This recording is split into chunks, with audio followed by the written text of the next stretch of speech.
Okay, hello everybody. This is episode 2 of the Hydra Studios podcast. Last episode was reading Reddit "Am I the Asshole" posts with me and my fiance Leah. This time it'll be reading Reddit posts with his husband. with my husband. No, I legitimately just sent Alicia a TikTok of like, oh, my boyfriend has 2 people obsessed with him, me and his husband. You sent something in the group chat where it was like, this is the boyfriend your friends will show you, and I go, is that me and you? But I didn't reply to that. I didn't even see that because I was at work. I didn't reply. Today we'll be focused on the first subreddit we're starting is RPG horror stories. We might go into Am I the Asshole in search of D&D, or just not search of D&D, or we might go into D&D horror stories. But we're kind of focused on that for now. Yeah, we're gonna like kind of move around. Actually, I need to get the chat on my phone while we're streaming. I forgot completely. He's got the DS phone. DSi cell phone. No, it is the DS phone because like I can bend it and it looks like a DS. It's amazing, trust me. And he plays Lego Battles on there. He played Lego Battles. That shit was fire. That's the first game I remember being stuck on, and I returned to it 3 years later, and I beat the game in a day. Okay, because I was just a child. I have chat up. Great. Okay. Wait, why is it not? It says more messages below. But it probably doesn't mean that. I'm also not signed in to the actual channel. Do you want me to start while you're doing this? Yes. Well, I mean, I can cut this out. Oh, right. Correct. I'm gonna move that. That's why off the stop recording. Is it okay if I log into the? Yeah. Okay. Cool. Do you need the password? I'm just gonna have you log into it. Because I don't want to say it, but I also might not remember. I should remember. No. And then just don't save it in my phone. Okay. Hydra Studios D&D is our @ and then the password is that. I'm gonna stop saying that because that'll tell you how much. Our password is Zachary Baker. Oh, that is your full name. I shouldn't do that, should I? You're fine. Okay. It's Zachary Baker, and then his full social security number, and then you having fun over there? 676767, and then 67.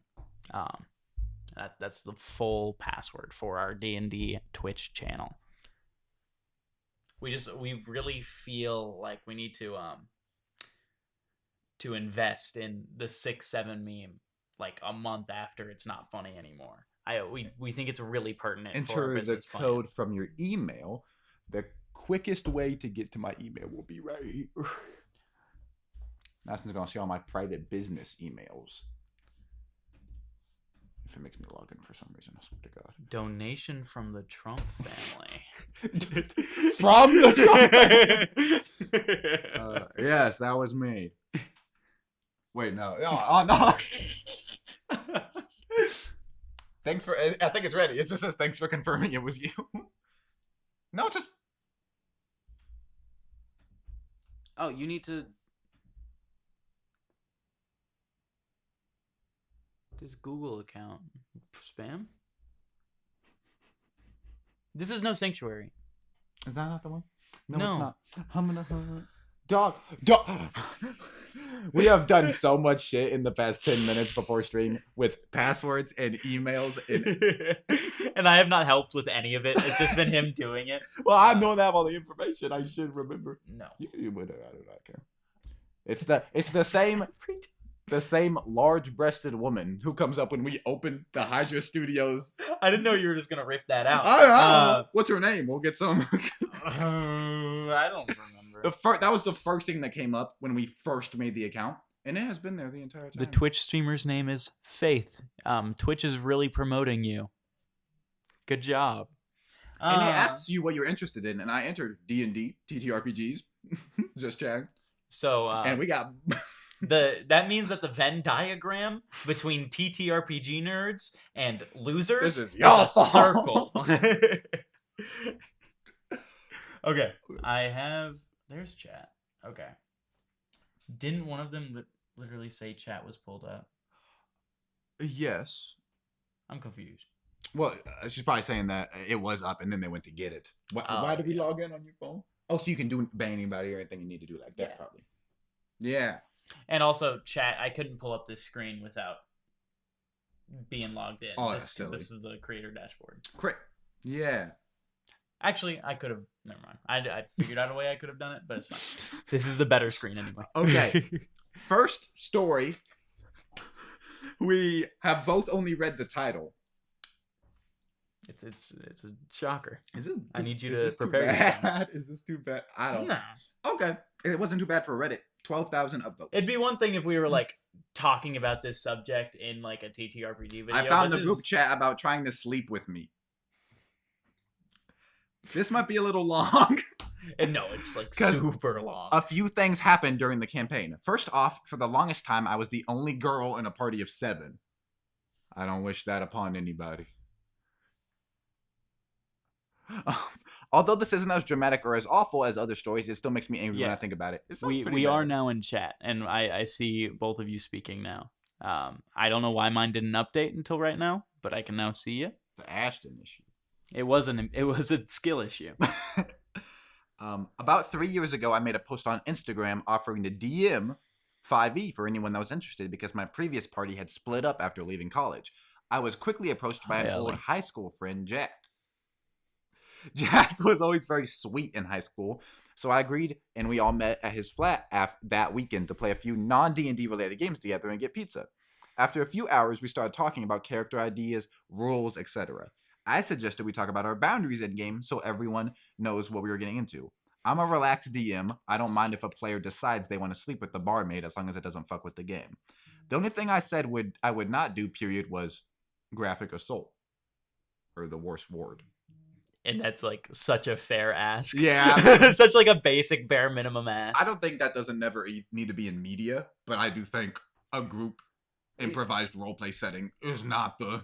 Never. Yeah. I cannot think of a like version of events where that would be needed.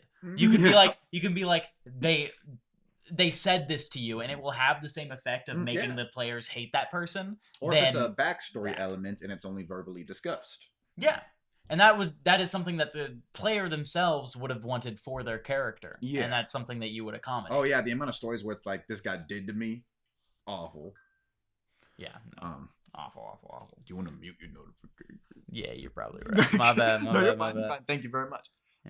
Fast forward to actually playing. I'm not sure if other people have done this before, but I ran the Death House part of Curse of Strahd for about 4 sessions, till everyone was comfortable playing together. Then homebrewed a campaign from that. That's a cool idea, because there's a lot. I know there's a lot of stories where people have a character they don't like, and then they kind of get stuck with it for a long time, playing like a little mini campaign. Yeah. I've never played Curse of Strahd before. I know it's one of the most popular 5e module. Well, from what I know about it, it's kind of like have you ever played a Soulsborne game? No, but I know the aesthetic. Yeah. Well, not the aesthetic. It's where you start in like a hub area and then you can go do these different activities and then come back to defeat the main guy, which also like Breath of the Wild. You're welcome for that reference, Ellie. Oh, Ellie said Frozen. Stuff is frozen. Could just be me though. It might be because all of our bars are green. I'm sorry, the internet I sold you is failing you. I know Leah also mentioned that if she puts it back like 30 seconds, it runs pretty fine. So that might be something. If you're ever watching us live, that could help. No, I think a reason Curse of Strahd is popular too is people love fighting BBEGs, and a lot of 5th edition module BBEGs come in 3rd act. When Curse of Strahd, I'm pretty sure he like chastises you in session 1 or whenever that would be, and then he goes, and then you guys go after him after sessions. Title's still wrong. Title of the stream? I didn't press done. Okay, so guys, every problem today I name the dog is entirely done. Every problem today is entirely my fault. We're working on it. The guys were all pretty great up until this point. However, one of them, we'll call him Mike, began to make a few awkward comments to me. So she's not just playing, she's DMing for 6 other guys. That's such a weird dynamic to try Yeah. and like pursue someone in. Like that's Oh so... yeah. Well, I think this setting is period not a great dynamic Yeah. typically, but In general, it is yeah. not a good dynamic. Mike decided to play a bard, and and took my I don't care if you hook up with NPCs very seriously. He tried to fuck every single female. You don't even have to do that. I played a bard that wasn't musical at all and was just recently on the channel. Yeah, and you also like you can be like A a promiscuous bachelor character, which is a very interesting character trait. without just being like annoying to every person you Yeah. see. And Like- sorry, I'm gonna get better about this. Like the DM will pick up on you like for wanting to flirt with people, and they will specifically describe characters Mhm. as being an attractive young person, Busty. or describing people like Skyrim mods. Oh my god. But yeah, like the DM is Hmm. going to pick up on that and then feed you bits for you to take. Like that is how D&D works. It's an improv session. You get fed things. And if you're trying to set that up as a genuine character trait, but you're afraid of coming across as perverted, Tony Stark, we get that in 2 scenes from him. Well, no, 3. He flirts with that lady, Felicia Lockhart, or Carista Lockhart. I think sleeps with her, and then she leaves in the next morning. And we know really everything we need to know about his history with women from those handful of scenes. So, it got to the point where I had to speak with him out of game. Good job doing that. That's one of the most terrifying things you can do. He got very passive-aggressive by telling me I had already said it was okay. Despite this, well, and like every boundary, they can change. Despite this, he did calm down a bit and we continued playing. A few sessions later, Mike tries to assault a female orc while she's restrained and unconscious as the party were elsewhere. DM, why did you leave Mike alone with a female unconscious? Yeah. Or... They probably did that themselves. They Yeah. probably... Well, but they didn't think about it probably, but I just... there comes... I need to know the story. There comes a point that I can't even begin to describe how viscerally uncomfortable I would feel. Yeah. Like imagine somebody sitting in that chair right now and they say, I assault this person.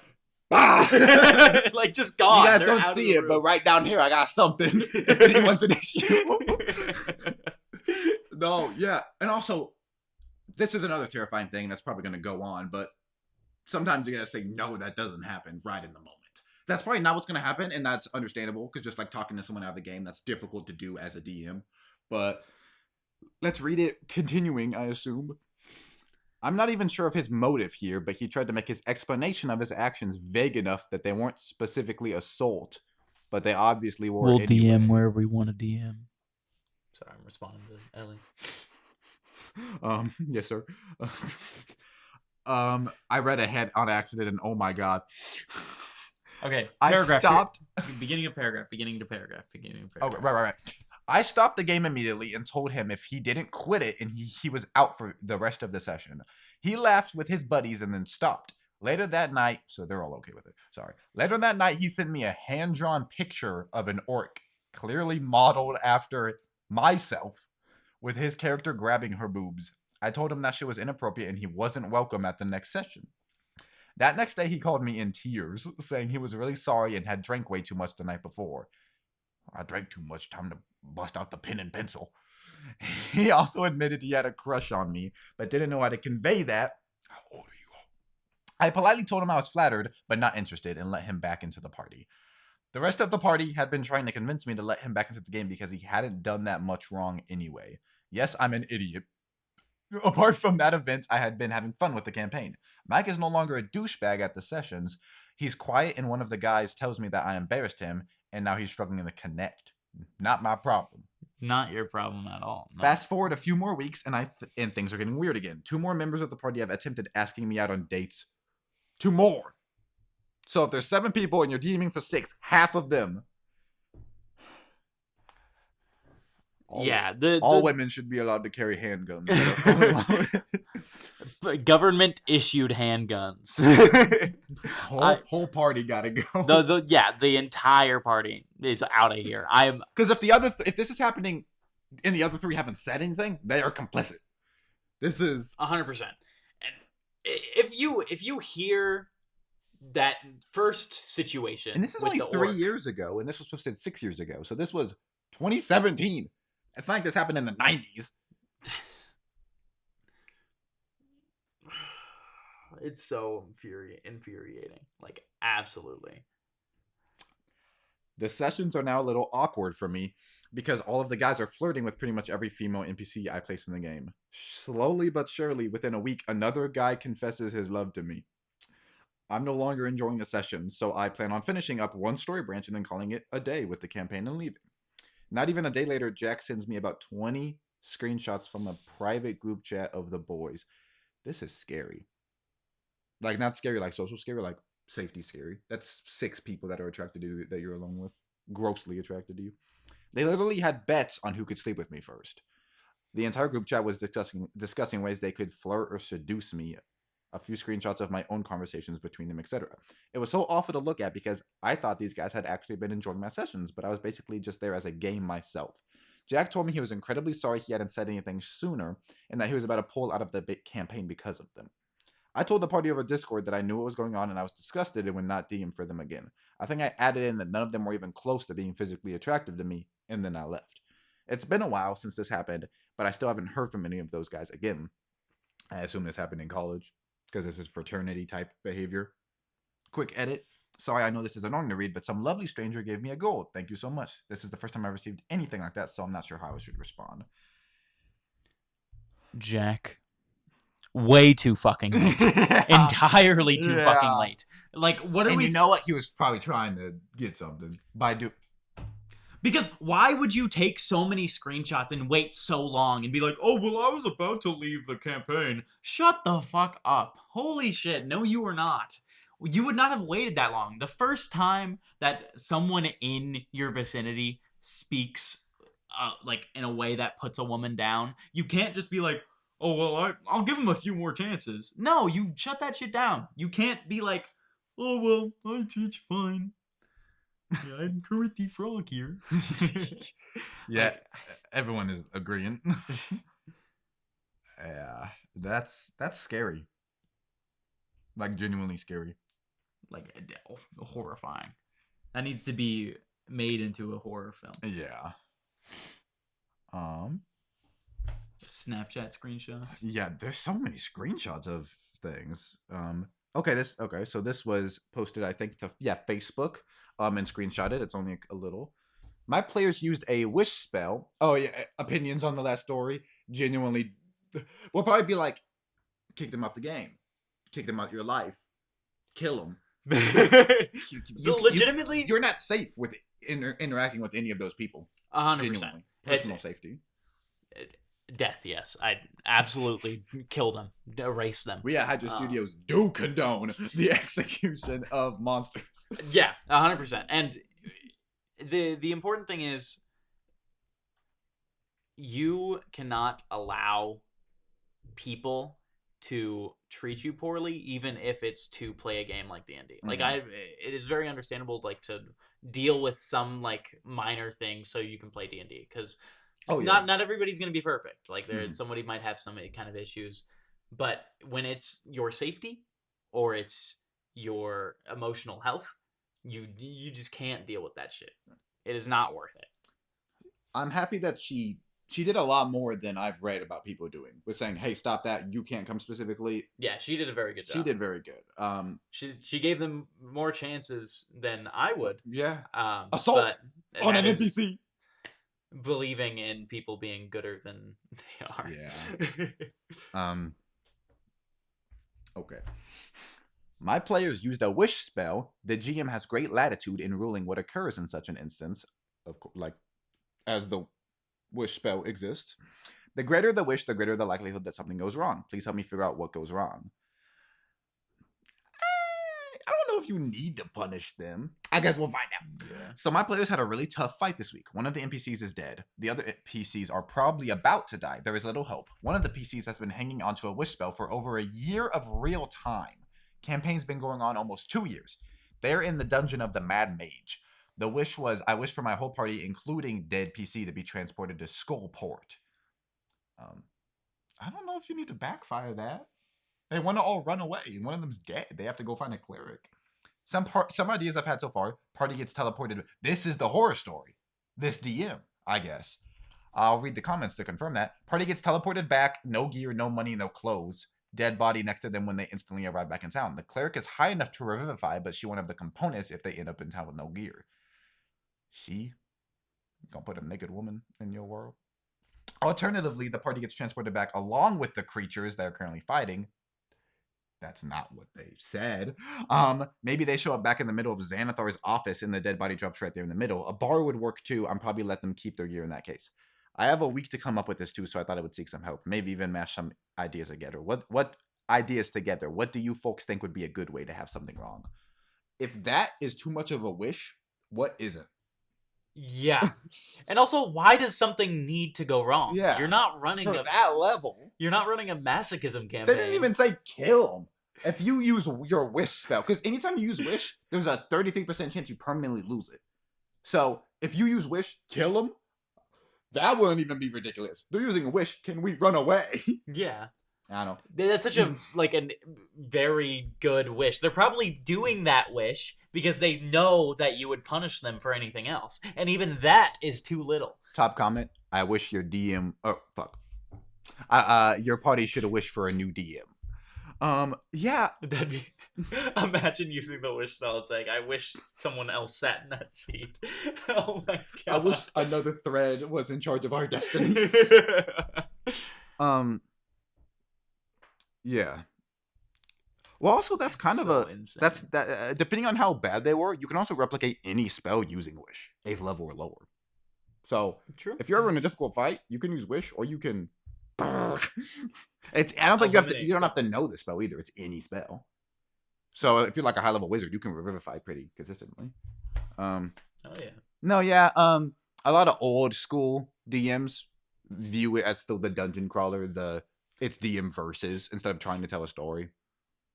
Don't do that. I guess that's a type of campaign, but that's more of a game than it is. Yeah, and there are people, matchers that play games. But with Critical Role and Stranger Things at Dimension 20, you got to understand people are coming in wanting to have arcs and stories, even if they're not experienced with it. And if you're planning to run a crunchy numbers min-max game, make sure you know and your party knows what type of game is coming, or else they're going to be extremely upset. It also just doesn't make sense. Like, maybe that party was thoroughly enjoying them getting absolutely throttled. We don't know, but I would not enjoy that. The two options he gave were also just scummy. It's everyone goes here, and it's like, okay, I get I teleport, none of my stuff comes with me. But the other one was the bad guy comes with you. Why? How does that make sense? Yeah, that's not what he said. Yeah. Period. If I had to do something, maybe I would have to depend on the wording. Yeah. I can't think of anything. And it's not if they say I want to run, I'm like, good, I made a good intimidating villain, and they're only going to get stronger, so you guys have to get stronger. And like a good way to make this happen is like, oh, you get a one-time use of a corrupted wish spell where you can wish anything you want, but it's a monkey's paw. It has cool. A bad side to it. And like then the player knows what they're getting into. It's always that like consent-based play. You gotta let the player know when they're interacting with something that will unknowingly hurt them. Yeah. The amount of stories I've read where it's like, I was just trying to do something cool, and oh, what, you killed the party? I just thought a battle between 5 level 3 adventurers and 120 gnolls would be fun. Jesus Christ. Yeah. No, ridiculous.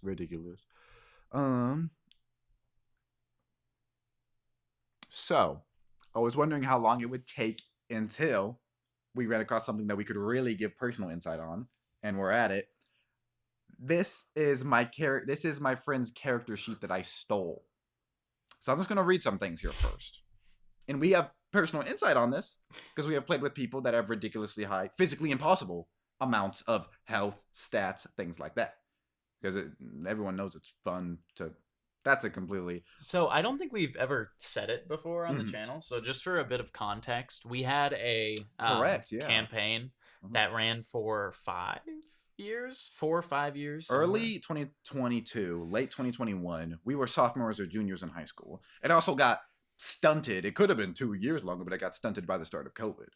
Mm. Um, but no, ran that up until October of last year, around then. Now the last Right before Thanksgiving. yeah, Yeah. the last 2 years of DMing it, I knew we were going to start this, and so that world ended with a Big Bang Theory, with a Big Bang type event, and you guys aren't sure which events from the last one to this one are canonical. But for a lot of that, I was just doing whatever I wanted, and I also was not experienced. For the first 6 months, we didn't do damage. You said I want to hit that guy, and I'm like, well, see how good you hit him. Yo, you hit him so much he died. A lot of it was a ton of unique stuff, and because of that, two people, maybe more, took a lot of leeway with that. One Which of them specifically knew I was inexperienced and was scummy in that way. which again, in the case that you find that kind of play fun, you can find a DM Yeah. that wants to power play. I love min maxing and power playing, legitimately. But it's some people will have like not as tight grip on the rules. We like pretty tight gameplay. Yeah. So, And Ellie is correct. She was part of it for Correct. the last year and a half. Correct. Ellie and Molly were a part of it, and Grace was a part of it early on. I don't want to say exactly early on, but everyone besides Jake had played in it before, in different points in time, years apart though, which is fun. Yeah, pretty cool. But that's the context of why we know about what we're about to talk about. Race, minor god. I guess we need to know what the DM knows. Maybe we'll look at the comments of the description, but just reading the information. Player name, Josiah. Doxed your buddy. Experience points, 165,000. That's normal. Yeah, I think that's normal. I don't like experience points. Alignment. I don't even know them. Alignment, it's 300 from 1 to 2, and then 900, so it triples every time. So whoever's good in quick and math. That's like guy. Level 40. No background. Backgrounds are important. They give you 2 more skill proficiencies in starting gear, but people don't give a shit about backgrounds. Backgrounds are important. No background. Class 15. Class and level 15. Class and level is 15. Alignment C, just chaotic, I assume. Mm-hmm. Character name is Zatan. Chaotic neutral is crazy. I assume that's what they're meaning, because otherwise, chaotic means nothing to me. Armor class 25. Walking speed 30 feet. Good. Hit point max 1200. What was the Warforged character that we had a PC for? What did his speed end up at? That was entirely real. We had Aegis, who was a Warforged, I think 60 feet. But that player took that. That was correct. That player took all the feats and took all the things. Yeah. Hit dice 4d20, so that's not even high, really. I take 15d10 over 4d20, but okay, buddy. Rapier 5d12, Trident 2d20, H's hammer 3d10. 3d10 and 5d12. 5d12 is crazy. 3d10 isn't crazy for 15th level, at least in some power gaming. That was crazy for ours. I think it's above average. 2d20, that just says how ignorant these types of players are. I would take 10d4 over 2d20. You want the more dice. Yeah. You can get a 2 on 2d20. Also, if you're gonna homebrew a fucking trident, why not make it 3d something? Yeah. Like what? What are we talking about? Funnily enough, 5,000 GP, which isn't actually that much for 15th level, I don't think, and no CP, SP, EP, PP. Stats, and I have looked at these stat numbers and the modifiers, and I know off the top of my head, not correct in response to each other. 38 strength plus 9. I don't think so. That's I know way too little. 49 dexterity plus 10. Much too low. Also, if you don't know, average 15 to 20. I would say for 15th level. To be fair, modifiers do stop at plus 10. Do they? Then Then why does he have a 49? Why is he going 19 beyond? He needs it for his soul. Constitution 19 plus 1. It's +4. Yeah, that just shows how uneducated you would want con as your highest if you're power gaming. Intelligence 40 plus 6, wisdom 36 plus 1, charisma 49 plus 9. Passive They don't even match perception. up with each other. No, yeah, 49, 40. I assume that's a 49. This is gonna make Zachary more angry than the other one, and that says a lot about him as a person. Proficiency in every proficiency. Whoa! Proficiency in every saving throw and every proficiency. Inspiration. This is probably real, or the DM does it. Inspiration +2 every 6 levels. So every 6 levels you get 2 inspiration. I think that sounds like it's intentional. And then proficiencies, any. Yes, any. All armor, rapier, thieves' tools, playing cards, longbow, languages, everything. Expertise when making a sleight of hand check, double.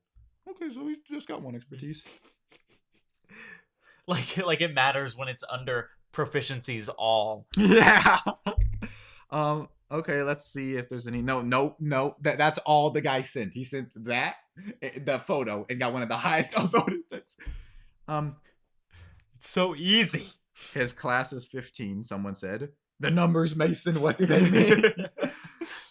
They just don't. I feel like this is fake, low key. I don't know. It all depends on the DM. Is the thing. Yeah. Like if this was 2021, maybe. Minor god only +6 in religion. He's minor.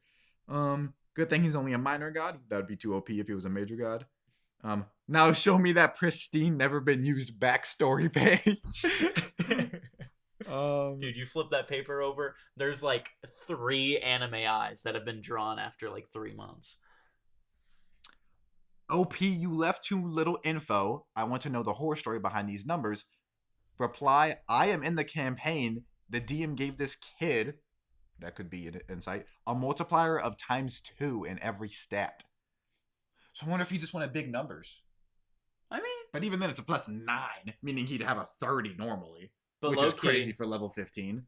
It would go kind of crazy to run a campaign where just one of the players is just a child and you make him ultra powerful. What's Reed Richards and Sue Storm's kid? Franklin Richards? That would kind of go crazy. This kid needs to play GURPS, because GURPS is general something role-playing system. You can do literally anything in it. It has the 40 stats, the +40, the +50.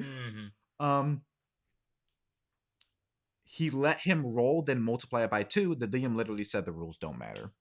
Then group improv. You can have fun. That's what we were doing. Don't have a character sheet with all this bullshit on it. If you don't like the numbers, don't use them. Yeah. Not even in a mocking way. If you're playing a system, don't feel like you have to use some part of the system if no one wants to.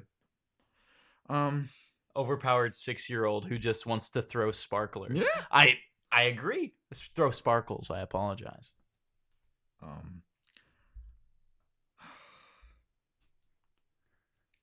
Dude, low-key, I kind of want to do like the one child protagonist. That's so funny. It kind of goes so hard. And then the rest of us are like level 1. Okay, so this is RPG Horror Stories Bingo. And it says it's just a ton of shit. Do you want to look at each one and say our opinion on it? Yes. Yeah. First time DM, not bad. Just stuff could happen if they're bad or inexperienced. Mm-hmm. That goes with the flow, and they have to be receptive. Something horrible happens to a child character. Yeah. It doesn't say player character. Don't let your people play young minors, probably. Yeah. If it's an NPC, that is a trigger for some people. Assuming it's not assault, don't do that. But if it's murder, kids be dying in media, that's one of somebody's trigger on this. So in the Curl Council, in any other streams, young minor characters won't get severely harmed. Mm-hmm. And it's also kind of like you gotta fit children into the theme. Yes. Like think of like GTA. You don't see children in GTA. Yeah. Mm-hmm. If you're playing GTA in your TTRPG, you don't want to have children in the middle of that. Yeah. But if like you have like a dark sewer, or like, oh, you're trying to show that this place is awful, that would be the kind of thing of like, oh, poverty. I'm probably going to talk about A Song of Ice and Fire a lot. But recently, in Night of the Seven Kingdoms, the little girl gets her throat slit. And it's you recall? I do. It's a driving force. But if that was a TTRPG, it would have happened in the backstory for Dunk. Do it in the backstory. By the way, if you have not watched A Night of the Seven Kingdoms, you really should. Even if you don't care about A Song of Ice and Fire, it's really good. That's the main way it's been recommended. Is the books and that adaptation. They're a lot lighter. If you don't like, I know 2 people who don't like Game of Thrones but like A Night of the Seven Kingdoms. It's yeah. It's just a hero's story. Yeah, it's really sick and it's really wholesome. There's a ton of adorable lines in it. Yeah, but if you're gonna watch the show, be prepared. There's sad stuff in it, but like I'd say Disney level sad, like good Disney, like Elsa and stuff. In terms of Disney what's happening, Disney the visuals themselves. Oh, true. But Disney ones where people be dying, like Mulan, Tarzan. The Hunchback of Notre Dame. Yeah, you remember how Tarzan opens with both parents dead and blood coming from them from a tiger? That's Elsa's brother. Maybe. Oh, no. No, I guess it's Elsa. They're both of them. They're siblings. But I think in that theory, Elsa isn't their kid because she doesn't look like Anna or Tarzan or something for some reason. I don't know. Somebody's drunk. Depends on your level. Yeah, if you're like, if it's a serious game, yeah, it depends on if it's a serious game or a min-maxing game. Like if I showed up crunk as hell to a session, that would be a problem. That's just not fun because it's like a fine motor skills. If you're like at a one shot with your family, like pop a beer. That's probably something that you should ask everybody ahead of time, though. Yeah, 100%. And if one person's chill with it, probably the whole party would be. It depends on what you're doing. Yeah, 100%. It's what my character would do. That can be fun. But mostly it's used to excuse asshole behavior, and in that situation, make a different character that would do not that. Make a character that wants to work with the party, or is forced to. Fawnrin, we were making Fawnrin. That's why she has that tracking bracelet. She was like, Ellie said, I want to make a character that like is kind of doesn't want to necessarily be with the family, but I know she has to because Ellie's smart. And I said, great, slavery kind of, and that was it. Slavery light. Anytime I say my character would do something to make it worse for me.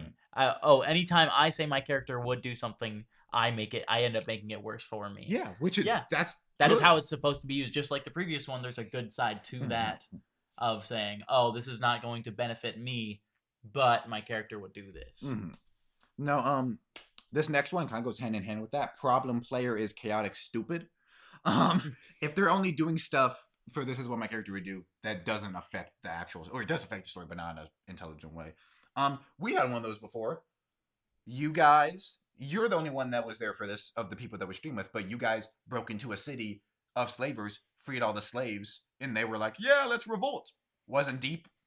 Fight the slavers, free the slaves. One player wanted to kill all the slaves to make the slaves afraid of them so they would help them when the slaves had already agreed. That's stupid. That's chaotic stupid. You're just wanting to do a stupid action. This character's name was Ghost. We already had a dog named Ghost in the party previously, but he just wanted to keep the name anyway. Not too much on the dog named Ghost, because that's from something. You should know it. The dog named Ghost is fine. It's the person named Ghost. The dog from Ghost also, I used a photo of Ghost from Game of Thrones, who is a dog. It wasn't a dog, it was a white wolf. But you know what? If you're not like doing a channel or anything, use pictures from TV shows. Oh yeah. All the time. Every NPC I had, I used pictures from TV shows. Yeah. It's just like if you're making content, you of course can't do that because like copyright. Game of Thrones and its spinoffs, The Last Kingdom, Vikings, all of those. Merlin. Vikings was in there so often. It was in there before I watched Vikings, just because Travis Fimmel looks cool as hell in that show. Everyone looks cool as hell in that show. Merlin. That's great. And also, if people are having issue visualizing, that makes it feel really grounded. Seeing an actor in armor, a person. And there's absolutely nothing like having a first time player and they're like, oh, this is the character, race, background, that kind of thing. And then you go and find a picture that matches their character, and they're like, oh, that's exactly what I was thinking. Yeah. It's so fire. It is great. Yeah. I would use photos. It's amazing. It's also cool because character art, if you find it online, like art, it'll be of that person. TV show, if you choose Jon Snow as your face claim, you can update that photo every season with scars and shit. Yeah. Or It's if so like good. if you're playing a superhero and you use Tony Stark, you got so much to pull from. You don't even have to have just the Iron Man movies. You can pull from any other Robert Downey Jr. film except that one. Oh, well, it depends. I don't. OP names 20 characters. 3 are relevant to the story. Now, if this character, if they're constantly talking about people, like, oh, this is what my wife would think of this. We kind of had someone that did a little bit of that. Yeah. That's annoying. But if that makes the world feel more grounded, just recently for the one shot I did for you, Clark had a super in-depth backstory, and it came up more than I thought it would. I named 6 family members, made an empire, made a house. I didn't think it'd come up as much as it did, and that just made me know the character. So if you have a giant ass backstory with people in it, that's okay. And also, if you demand it gets used a lot, then yeah. And this post seems a little like just ragging on people who haven't DM'd very much. Yeah. No, let's keep reading it. I was reading the comments, but I was okay. going ahead. But like, OP names 20 characters. It feels like it would be something that a new DM would do. Like, oh, I want to write this huge, expansive world, and you talk about all these people. That's not a bad thing. You just, of course, have to be a writer about it. You have to introduce these people in a way that the reader wants to know more about the next person. If you just name off names, then you give no reason for the reader to want to see those names. Yeah. That's what. Not to talk about Song of Ice and Fire, but like if someone says Tywin Lannister, Lord of Casterly Rock, oh shit, that's a lord. The players can appeal to them for power, stuff like that. Mm-hmm. Like Marvel, if you were playing as someone and someone says, oh yeah, this Avenger status. Now, if you're in a town, don't name every handmaiden and barmaid and things like that. But you could have them mention the local baron or the local lord, the count, and people in his party, the captain of his guard. Yeah. Definitely name the important NPCs. Not that that's advice that needs to get told to anybody. But next one's homebrew. I disagree entirely. I think, not to toot my own horn though, I think we have a lot of good homebrew because I was receptive to feedback and I've worked on it consistently for a lot of time. There's definitely a lot of homebrew horror stories, but I would not be averse to the idea at all. But I just think the idea of putting just homebrew on this list. You can just put bad homebrew. This person seems like a little bit of an elitist. Just a tiny bit. Yeah, and also homebrew can be a God Slayer sword, but it can also be none of the backgrounds really fit me. Can I put this background on this background together? I went ahead of myself a little bit, but read that one. That's insane. We'll get to that. Yeah, if someone can be like, oh, I don't like this feature, can I take this feature instead, or 2 backgrounds together? That's homebrew. Not using encumbrance is homebrew. For what is homebrew? It is when you create your own stuff for D&D. Mm-hmm. So like if the trident didn't exist already in D&D and I then made a trident weapon, I wrote like the damage numbers for it, what kind of stat it uses, if it's a finesse weapon, if it's not, then that is now a homebrew item. Of course there is trident, but. And there's people that think that official materials released by Wizards of the Coast, the people that make D&D, they like only those and they're not a fan of homebrew. And then there's people that love homebrew and do too much of it and it can break the game. Yeah. The term comes from, I think, alcohol. Homebrew, brewing your own, I believe. Mm-hmm. Yeah. I believe you. I like homebrew, but I do think a lot of early players have a habit of going, none of this fits what I want. Can I make this instead? Instead of making a character to fit one of those things. Like if you don't find a class that you like, there's 12 or 14 of them. Pick one and do a little effort to make it something you like. And then if you play the first character all by the rules, I think then you have a better understanding of things by the time things come around. And you can play another character that is homebrewed. Yeah, 100%. You definitely want to have a pretty good basic understanding of the rules. We made that mistake early on of like not learning the game at all. And it's fun. And if that is what you want to do, 100% go for it. Mm-hmm. But like if you're wanting to play D&D, you have to know the main rules. I would 100% recommend watching somebody play D&D before playing D&D. Dice roll cheating is the next one. Yeah. If you can trust your DM not to obliterate you because you roll bad, say, oh, I did 2 damage, or say, oh, I missed that one. Yeah. Don't even, you should never be cheating, but the only reason you should be cheating is if your DM is a dick and assaulting you constantly with attacks. Yeah, Yeah. in But don't cheat. general, Yeah. dice roll cheating isn't even going to like make you do better, because a good DM is going to notice, oh, this person is rolling amazing every single time. I'm going to give them less good things when they roll amazingly. That is just going to happen. We had a tracker of D20s. One person, 10 a session. And then I think your luck's gotten better. But you legitimately were cursed in high school. For so long. You would always be at the bottom of that tracker.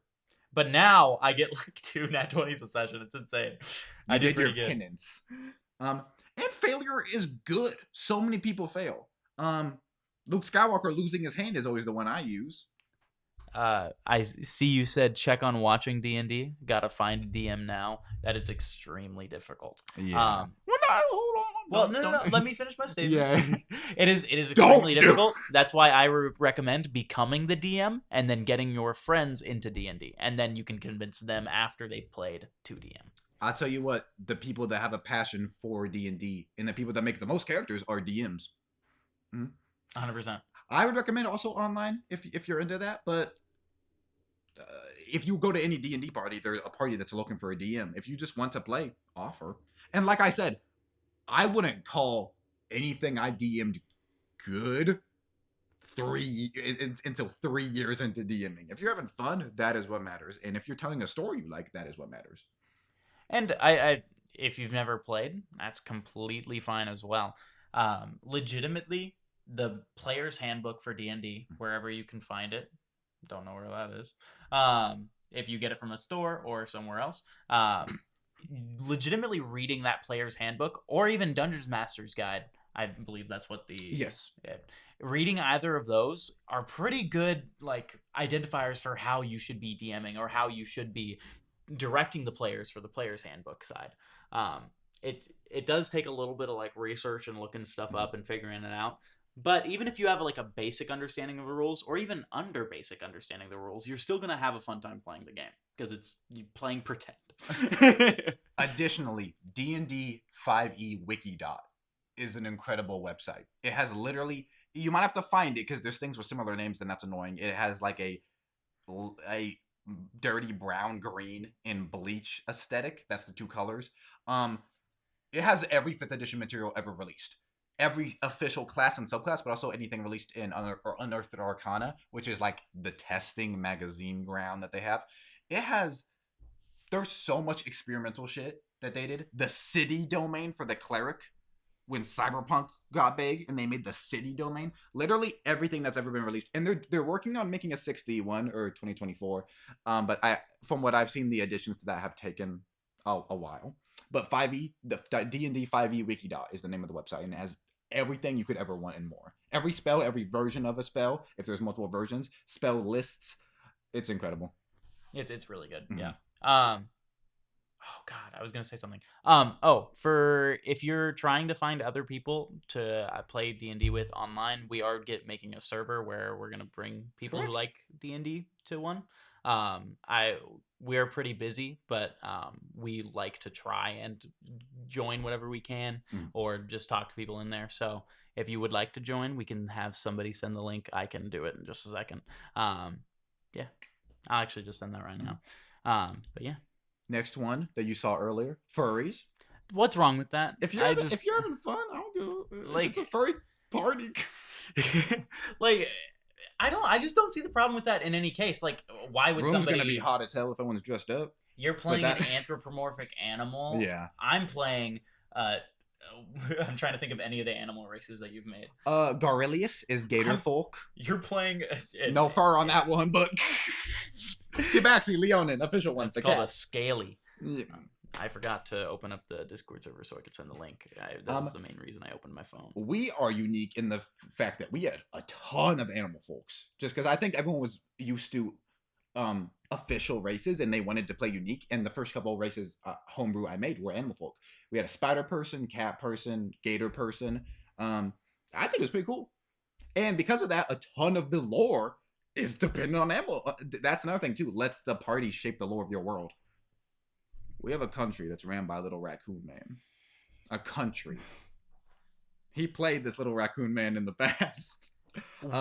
Who also has one of my favorite moments of playing D&D ever under his belt.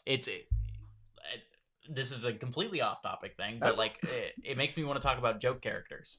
Joke characters are such a fire way to get somebody into D&D. Like literally sit and like just shoot out ideas for a character with somebody, and it'll get them to just play the character because like, oh, this is something funny to do. I think all of the characters besides one elf was stereotypes, jokes. There was a dwarf that was like the Gimli drinking Scottish. The Slavic, the spider person was Slavic. The gator person was Southern mafioso, and your raccoon man was like just Rocket Raccoon from Marvel. Yeah. That's all it was. And everyone had fun playing these characters, and then they became complex after the fact. Now, if someone's coming up and being like, my name is Blimbo, I rolled, I don't give a fuck. Yeah, you still want enthusiasm for it. But if your player is enjoying that character and they clearly are like invested in the world through this character, that is, you have achieved your goal as a DM. It also is very annoying when someone brings a character and they have a 2-sentence backstory and you want more, but every character, whether it's a 20-page backstory or 2-sentence, becomes more complex as you play them, and then they want to write about them. So don't get upset if people, when they bring in, it's not as much as you want with the backstory. Yeah. Problem player is a racist. Don't do racism. That's a really specific problem. I don't think that's like a main. I've never ran into racism in my DMing, but if that's a constant problem, you need to get better groups of people. DM is angry at players for ruining his story. No.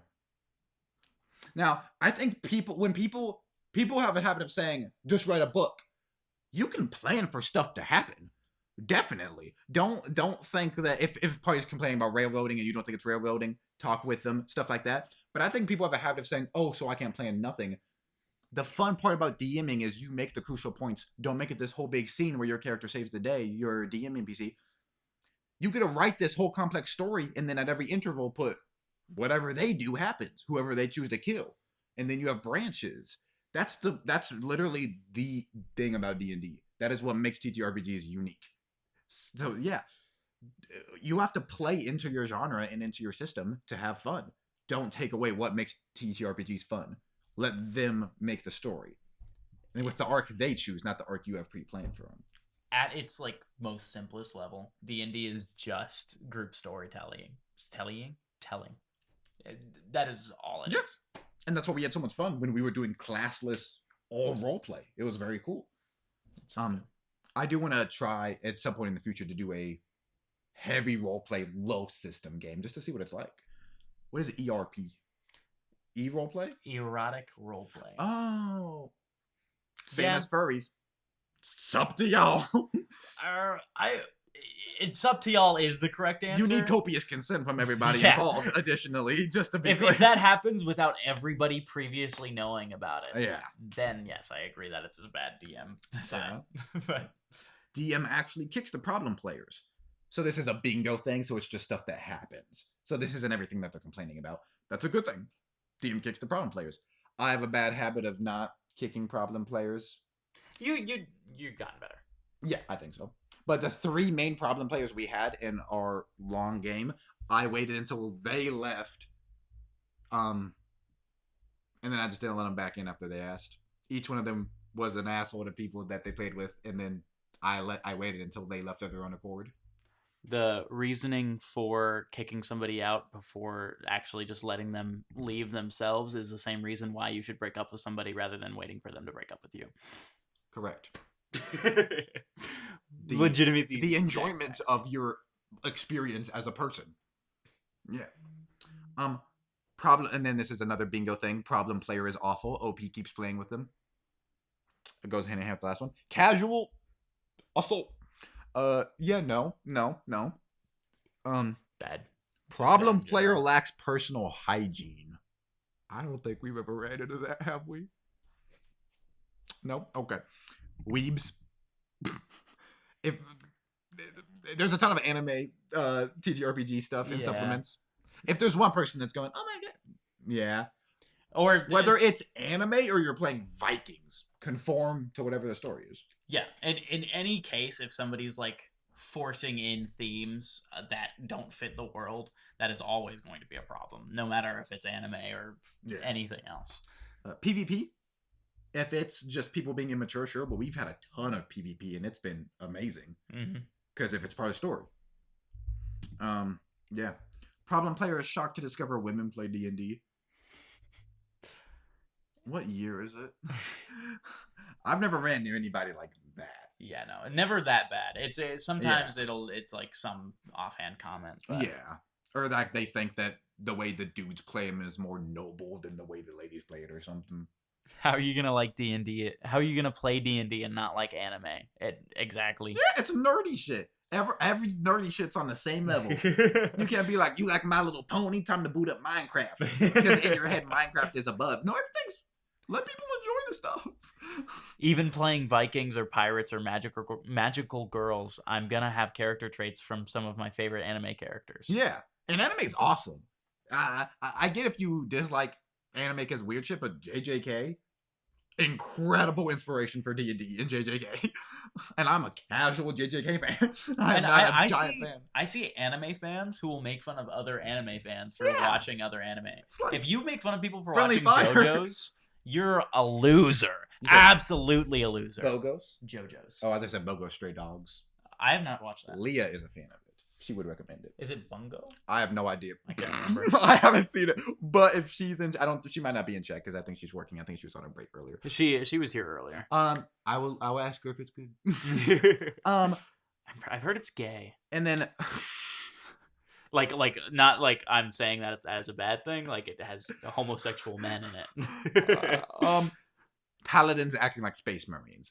Specifically Space Marines Warhammer. Yeah, that's annoying. Coming from someone that played for a lot of Paladins, or the DM for a lot of Paladins, you have to set a baseline, and if every Paladin is we have to kill all goblins because all goblins are evil, it's a little boring. You know? No, I DM'd for a party of 4 Paladins at one point. Yeah. It probably had to do with how much I glazed them, because Paladin is my favorite class. But also one person multi-classed in the Paladin because they genuinely loved it. Saving throws?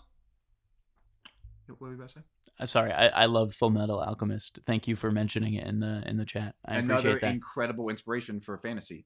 Like some stuff you could DM a fantasy world for, like Bakugan, you could do a story in there. Some stuff is just straight up great inspiration for normal fantasy. Full Metal for steampunk stuff. Full Metal and magic stuff. JJK for magic stuff. No, Paladins get to add the charisma to saving throws in a radius. And if you're level 20 and you have a +5 and there's 4 Paladins, that's a +20 to any saving throw. That is another actual recommendation, though. I would not let more than 2 people play the same class. Just because it makes it less fun. Forcing variety is a good thing. And because of Paladins, like, there's just a ton of stuff we missed out on. We couldn't really do any survival stuff because we didn't have a druid or a ranger. We never really added anything to anything because we didn't have an artificer or a bard. There's a ton of cool mechanics that we're just now getting to experience. And it's so much more fun, at least for me personally, to create a character inside of a box. Yes. And it makes it so much easier to... Guidelines are incredible for character creation in every way. Yeah, yeah. Okay. Game Shop gets a 1-star review for throwing out asshole. Owner responds. Oh my god. Wait. Do you want to go to something else? Or would you like to? Do you want to do one of us this one section? Who wants to be the evil person? Who wants to be the good person? I think I'm evil. Okay. You can... Will that make it? Yeah. Yeah, okay. And I'll plug it back in when it's over here. Tonight I came to Adventure Games expecting to play D&D. It was my 3rd time joining a group of individuals I had come to like, and I always enjoyed our sessions. I chose to leave shortly after arriving. However, as the owner, Blank, decided to shout at us and act as a child... Oh, my bad. It's too loud. Thank you very much for telling us. Let me find where I was. Decided to shout at us and act as a child in front of his whole establishment about a conversation we had last week that he deemed inappropriate. Making they more... were gooning at the table, bro. making more than one patron feel quite uncomfortable, I am sure. He was gauche. I was doing that voice just because I thought it was funny. It fits so much better now. It's an old joke, but he did put on his fedora to type this out. Oh my god. He was gauche and didn't care to hear our side of the story, even though some of the group has been playing there for years without incident, and now they are no longer welcome. If that is the power of a review, if that's a weird statement. If that is the power of a review, then I hope this one stings. Blank, because neither I nor my friends will be frequenting your place of business any longer. Okay. The gentleman's duel.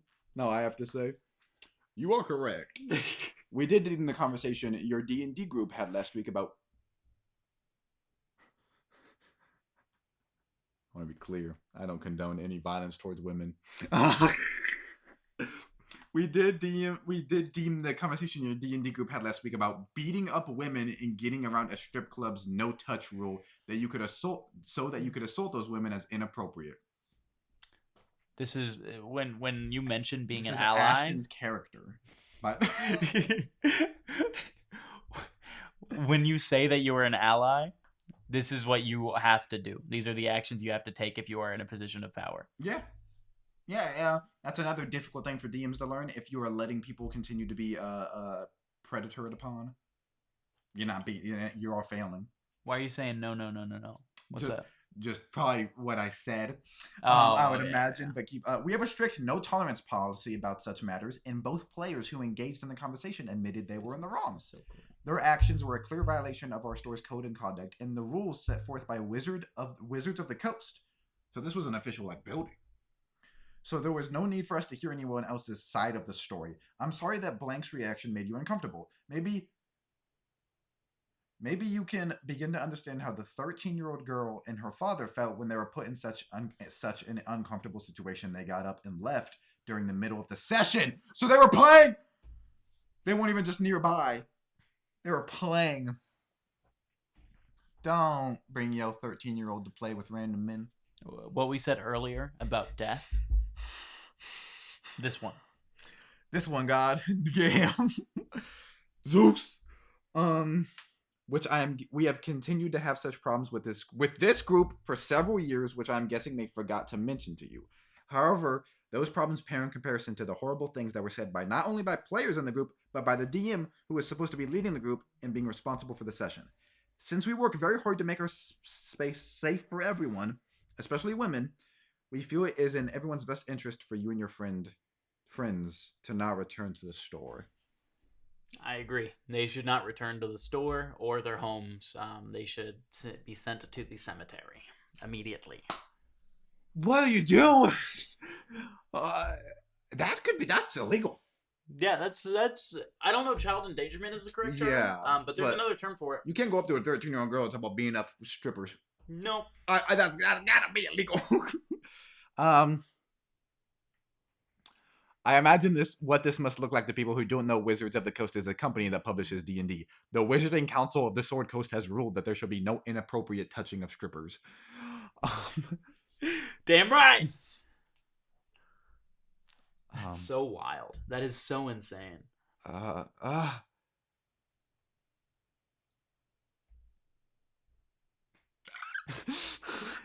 my God. I say we go to Am I the Asshole? Okay. Or something else.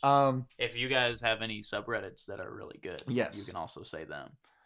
If we go out of the Am I the Asshole stories vague section, I don't know how I'll title the video, but it'll be fine. This is another character sheet that just is OP, but it's not silly like the other one. They just have very high stats. Besides Dragon Human under the race. But that is...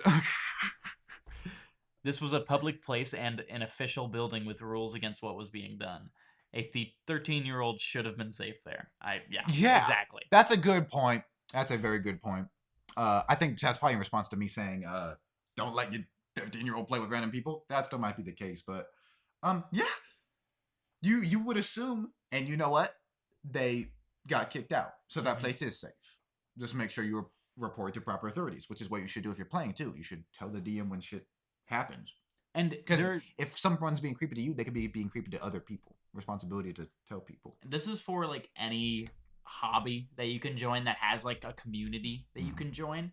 If there is nothing about that thing that explicitly shouldn't allow children, such as like nudity, drugs, alcohol, that kind of thing, you should at least keep yourself to a certain standard. Because you don't know who you're speaking to, especially online.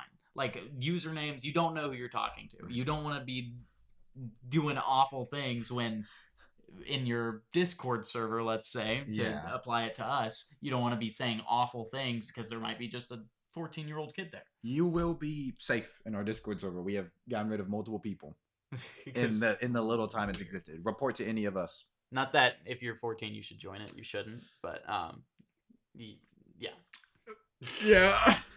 You knew what I meant. Oh God, 14-year-olds come to me. We're safe. So for the Am I the Asshole post, did you want to search up D&D or just do general? D&D could be cool because then we could see what if we would think that person's in the wrong. Yeah. Because their horror stories is just horror. Someone's evil.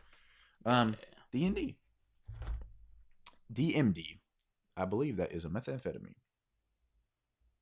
Meth stories on Am I the Asshole? Yeah, same goes of people who are messaging you privately as well. You just constantly just behave like a normal person. I fear that does it not exist anymore? no, it's working. I'm gonna put Dungeons and Dragons or just Dungeons. No, I'll put in Dragons because I don't want to look at Dungeons. D&D, I kept on getting phones like I'm ignoring my wife. D&D, do not disturb. So I'll put Dungeons and Dragons. There we go. Am I the asshole for not giving my girlfriend my social security number so she can run a background check on me? Maybe top recent. Many apologies. There we go. Am I the asshole for denying responsibility for a blood pressure response to D&D choices? They said please don't look up dungeons. That won't go well. Yeah, I typed in dungeons and I was like, I'm gonna finish the Preface. I, 46 male, have been a part of the D&D group during virtual tabletop for about 5 to 6 years. I've sat patiently through a lot of bad table behavior over the years, from players getting irate that they were interrupted and then using a passive-aggressive language to kill the vibe and end the session. That's real. Some players, if one thing goes bad, they'll just go, I guess I'll attack for the session for 4 hours or 3 hours. Low-key me in high school. That's when you were a kid. But yeah, don't bring the session down. You can have fun going, I keep losing, look at that, isn't that funny? And then your players will help you feel better. Mm-hmm. Don't bring the mood down. Sorry, I will continue. Meltdowns over not liking the game system or dice until the GM lets them have what they want. Then don't play. Yeah. And other meltdowns over in-character choices that they felt bad about in an out-of-character capacity. I mean, don't have a heart attack over that, but you can dislike a character choice as as something they did. And you're always going to have personal opinions about that kind of stuff. Mm-hmm. It's supposed to make you as a viewer of this art, I'm going to say, because I'm thinking of movies right now. But you as a viewer of this art are going to feel a certain way about it. It's just how it is. Yeah. Stories are made to drive emotions in you. I couldn't get a good roll last session until my nat 20, and I didn't let it affect the others. Exactly. Yeah. And I bet how much goddamn fun did you have when you critted it? I've been quite impatient about it for years, but it's been dawning on me that it's just not changing. And after 5+ years of sighing and cringing through it without partaking in the negativity, it's not making the negativity go away. Also, trigger warning, I'm a survivor of domestic abuse involving death threats, firearms in the house, and emotional abuse stemming from a toxic relationship. I escaped my ex and her violent son about 1.5 years ago. That's scary. Enter Bob. Bob is a self-professed mega genius, as all mega geniuses are self-professed. We instantly thought of the same person.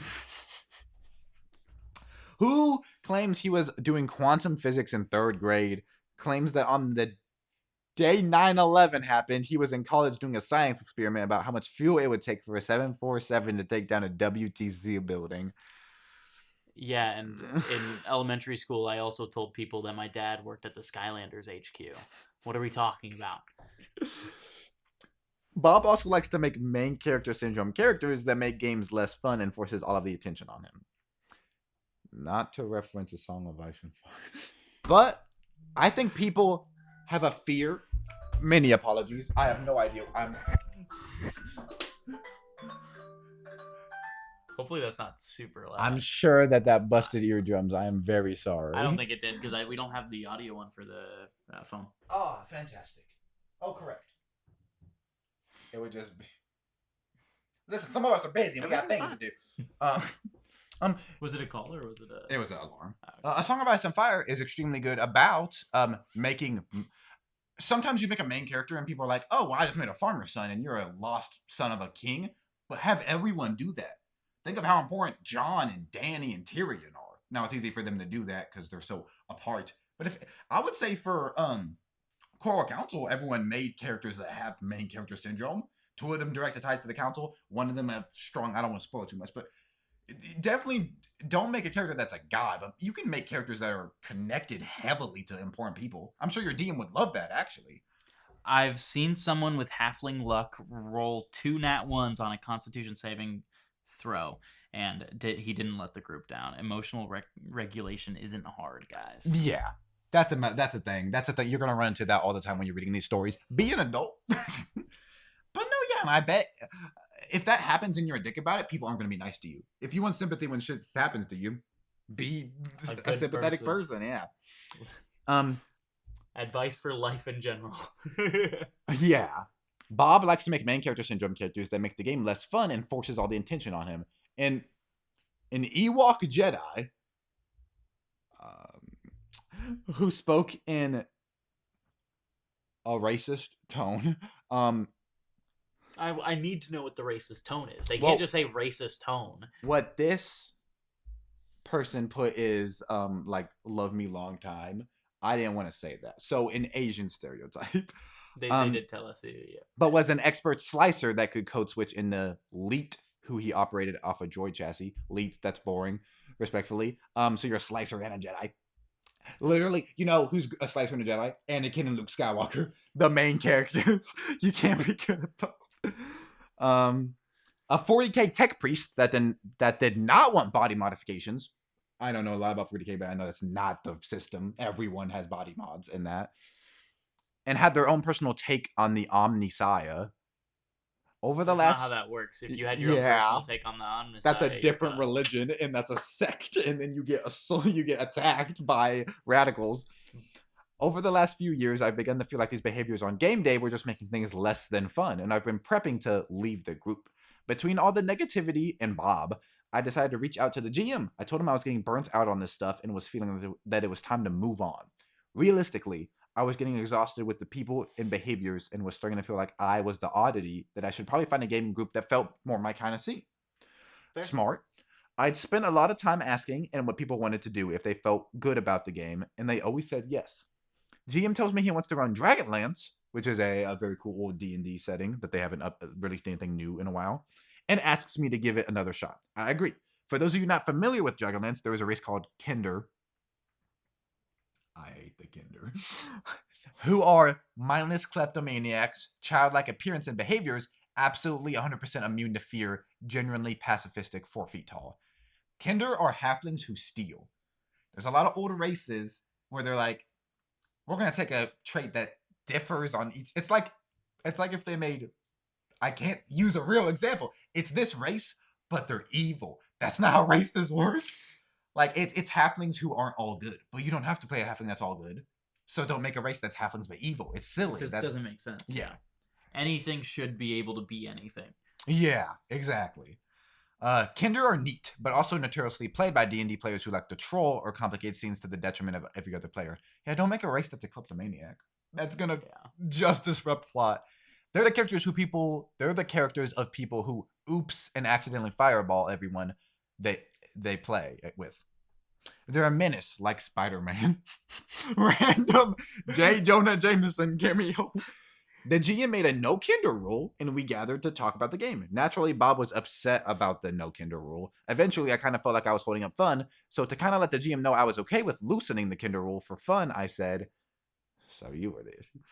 Hey, if Bob wants to make a thematic and canonical type kinder, and will rein in the stealing from the party in ways that won't be disruptive, I endorse Bob playing a kinder. That's kind of your fault. It's kind of your fault, and also don't say that thing. You also, if the DM has a thing, and you're like, I vouch for no, it's whatever they want. And also, this is not blaming the person writing the story, because this is still like an annoying thing to happen. Oh, yeah. But like they didn't even give you any promise that things would change. And the next part of the story does show that they tried to make some kind of a change. You don't then reel back that change. Yeah. Don't reward a little good behavior with letting them get away with a ton of bad behavior. That's Yeah, 100%. Bob comes back with what he Oh no. We're not even on RPG horror stories. Bob comes back with what he refers to as a Bill Cosby referenced dual-wielding assault kinder tank named Puddin' Butterpants, who is an expert on dragons and has raised 20 children. Is it supposed to be puddin'? Puddin' Butterpants? Puddin' Butterpants? Like it's Puhdin. Puhdin? Puddin' Butterpants? I don't know. At this point, I should have just bowed out. Yeah, when someone's like, here's Bill Cosby as my character, yeah. 100%. But I spoke up and said, hey, I was actually already playing a tank. I feel like this squashes my knight concept and isn't very thematic or canonical. Can we get a change? And tried to be upfront that I might sit out the game if he insists on the concept. The GM backed me up on it and said it wasn't thematic or kindery and recommended a bard.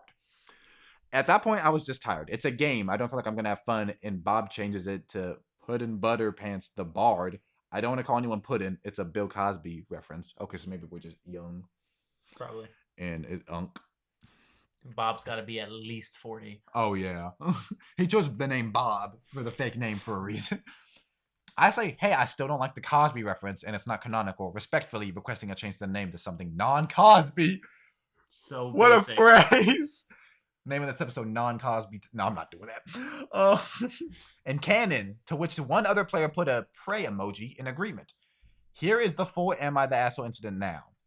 Bob went in for a heart procedure. So he is Unk. I'm picturing old, bald, fat. Bob comes out of the heart procedure. Bob says, request respectfully received. All capital R's. That's a sketchy type of thing. I know.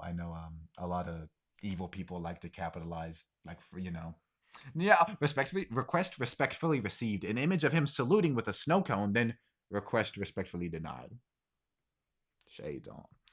Now, 100% I own that in the moment I chose to respond, and that's on me. It was the wrong time to respond for his health in terms of recovery. He responded. He's a grown man. He started a conversation. But in that moment, without insult or being rude about it, I let the game know I was going to be taking a step back, or at very least not going to continue unless we nixed Cosby. Bob begins writing a big paragraph that says, it's time someone stood up to me. Rattled off examples from the last RPG game when I was making all the wrong decisions because his character was the face character and I did X in character when I should have done Y. That I was holding the game hostage. That I was abusing the gaming group the same way I said that my ex abused me, and that if I'm not in therapy, I should be. You will. That shows how people are crazy. You will say, oh yeah, I was a victim of abuse to one person, and then they'll bring it up a year later. And I'm like, oh, you took that to heart. You made that your perception of me in your head. People would do that are crazy. Without insult, I replied, in between Bob's continued assertions that he wasn't personally attacking me, but instead providing justified comeuppance. How dare you? That's not okay at all. That's not acceptable. If you have strong feelings about my behavior at the table, you had plenty of time over months to bring it up in a communicative way. I would not accept using my trauma or emotional damage as a means of attack. That is such a good fucking point. Because, like, if you do not bring something up when it happens, your credibility is instantly lost. You don't get to be, well, like, a year ago you did this. It's like, if you wanted that to change, you know what a good time to mention that would have been? I am disengaging from this. At this point, I disengaged because he was in recovery, backed out of the game. I wanted to defend myself and slap at Bob, but fuck it, I'm in my 40s, as is Bob probably. This is a game, he's in recovery, and clearly the acquaintanceship is coming to an end. I got out. I get a message from one of the players. He tells me that Bob got so mad that his blood pressure spiked, and he called a nurse. Are we sure Bob is an adult? Is one of these a two chatter? I don't know, bud. Not mentally. He was angry that his friend had a blood pressure problem while his friend was going on a gross tirade about my personal life. It's my fault that his friend had to call the nurse. He doesn't want to hear from me while he waits until he's ready to sit me down and give me a talking to. What the hell? I told him politely, but basically, hey, it was the wrong time. I could have chosen not to respond, and that's on me, but I'm not responsible for your friend losing his temper and having high blood pressure while he's making fucked up personal attacks over months of built-up petty bullshit relative to a make-believe game. I'm not going to apologize if I made him treat me that way. That is true. I didn't like the thing your character did, and also, you're abusing us because you... And the fact... why would you even explain that? Yeah. Yeah, he's acting like a child. Yeah, if we're doing Am I the Asshole, not the asshole. Just based on the fact that he opened up the conversation. You should have 100% left the group at that time, but I can't blame you for that. You wanted to play D&D. Yeah. And like I said, you want to deal with some problems sometimes because the game's fun. You want to play it. Yeah. He opened up the conversation. Even if you insulted him, he messaged, and you know what he can do? Put a damn phone down. He let himself have a heart attack, and that's operating under the assumption that this happened, and that his blood pressure actually spiked. There's no way. Oh, this person on D&D is mean to me. Aww. So I'm gonna explode. Would I be the asshole for asking my husband to stop talking about D&D? A lot of comments on this one, not a lot of upvotes. So okay, even before predictions. He's talking about something he likes. If it's constant, fair. But he's talking about an interest, and he's your husband. What, especially in a relationship, if you're always talking about the same thing, it's gonna get annoying. Yeah. You need to have multiple hobbies, for sure.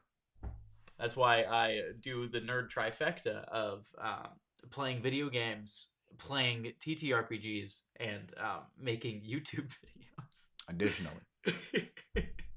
In addition to movies and shows. Yeah. Because it's all media, but that's each one of those things is a different type of conversation you can have. 100%. Mm-hmm. The idea of talking about the same thing all the time. But yeah, predictions. She is the asshole, I think. I presume.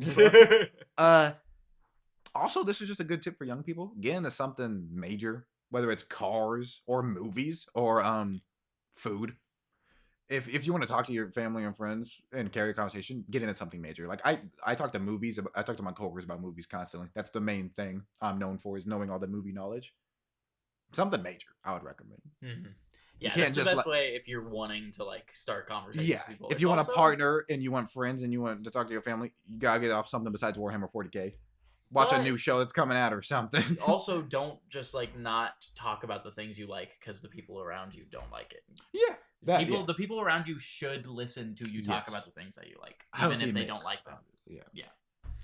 A mix between these two opinions. That's the main thing. Unless he's constantly talking about it, she could hate D&D and still, you should listen to your husband. Yeah. But no further ado. Over the years, my 22 female husband, 27 male. How many years? How many years would that be? Has had a habit of getting stuck on topics. He will find a new topic that he really enjoys and wants to talk about a lot. So he's not even been playing D&D for years. It's just a new thing. The topic will overtake 90% of his conversation for several days. Anytime I shift the conversation, it will somehow come back to whatever he is excited about. Somehow. Yeah, he's talking about what he likes. Normally, I find this to be a cute quirk. It is adorable how excited he gets about things. Okay. However, right now, he is stuck on the topic of D&D, Dungeons & Dragons. As of Sunday, today's Thursday, we put together a group to play D&D. I'm excited to start. I've been playing D&D since I was a teenager, but he and I have never played a full campaign together before.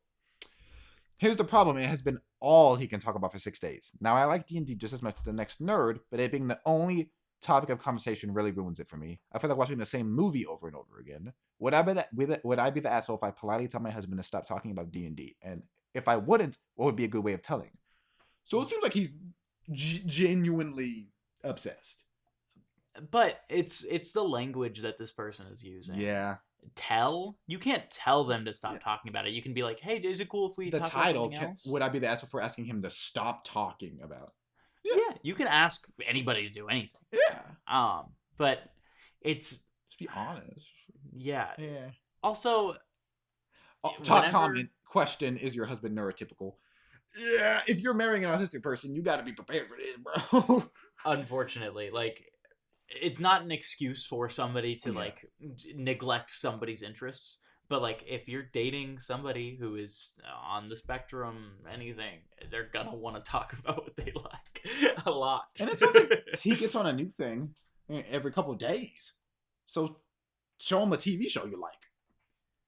I feel like there's not a level of truth here as well. Yeah, this is like any Am I the Asshole story where it's a pretty intense title and it's like 3 sentences. I'm like, I feel like things are getting left out. No, I'm obsessed with D&D. Anytime I watch a new piece of media, I'm like, okay, what classes would they be? Or like, how can I make a system out of this? The most recent one is I watched Hoppers, the new animated Disney Pixar whatever film. Very good. I would recommend it. It looks pretty good. It's very good. It's crazy. Deaths. Genuinely. That's fire. If On screen deaths. that instantly makes the movie like watchable. I would if you like Disney or you like movies or like animated, I would heavily recommend it. The character design is cool. It's very diverse. Not even in like a what's Onward. Not even like in an Onward there's one gay cop way. The main characters are diverse. And Don't talk bad hard. about Onward though. Onward's fire. Onward's cool. I like Onward. It's also extremely heartfelt. It's very good. I would recommend. Essentially, I watched that and I sent the group chat. Now I want to make a Warrior Cats Animal Kingdom TTRPG because I watched a movie and my brain went that, and maybe I'm just good at what I do, but everyone thought that was cool. But I would understand if that is what I do when I watch a new piece of media. I'm like, how could this be an entire TTRPG? And if that, I would also understand if someone though was like, we don't need that. Yeah. He's excited to tell a story for the first time, and she likes playing it a lot to introduce it to him. There has to be something they're not telling us. That's a good point. He hasn't even started yet. I'm sure this will peter off once he's played for the first time. Yeah. And if it is once a week, she's probably going to play in a day or two if it's Thursday. And I'm assuming that they live together just based off of the Yeah. 6 days thing. If this is by text that he's talking about it a lot, absolutely you're the asshole. There's no joke. Yeah. But like if you live together, then I can kind of get it a bit more. I agree. But like if you're just getting texts of like him talking about it, just open them, scroll. That's so cool. Yeah, that's all you have to do. It's so easy to be supportive. It seems like there are steps where she can keep her peace and not directly tell him, I don't want to hear you talk about this cool thing. That he's probably going to get on a new cool thing in a couple days. Question, is your husband neurotypical? DoorDash.com. She did not reply to that, but there's barely any comments. She did reply to. There's barely any comments on here, and she ignored the upvoted "Is he neurotypical?" So, you're the asshole. D&D is the foundation of all solid marriages. Hobby sounds like he could either have ADHD or autism, and is in the hyper-focused time of his life. Both me and my partner tend to do this. You would not be the asshole if you gently told him that you're feeling a bit overwhelmed discussing D&D at the moment. Maybe even suggest he writes down notes. Great advice for D&D. And he wants to discuss that you've got headspace for it. That is true. I don't think it said if either of them are DMing, but I will talk to Leah about like DMing things. Like, I think I'm going to do this decision. And she'll be like, okay. I'm like, do you understand? No, but that's okay. But she shouldn't have to always listen to that. If he's like bouncing ideas off her, this is D&D. He can post them on Reddit. He can talk to the other players. There is definitely, if you're like, I'm feeling overwhelmed, there is definitely other ways where people he can talk to about it. Mm-hmm. And legitimately, the only time you become an asshole in this situation as the person who's telling the story is if you come at that person with aggression prior to talking about it first. Because if you don't bring that up at all and you're just like, why are you doing this? Blah, blah, blah, you are 100% going to be in the wrong. But if you're at first like, hey, can we work on this? I don't want to talk about this all the time. I want to talk about something else. Even like being that simple with it, I think is fine. Yeah. Someone commented, how many years has your relationship been? ... And she did not reply. So that could be a separate issue, but that is not the context of this story. Yikes.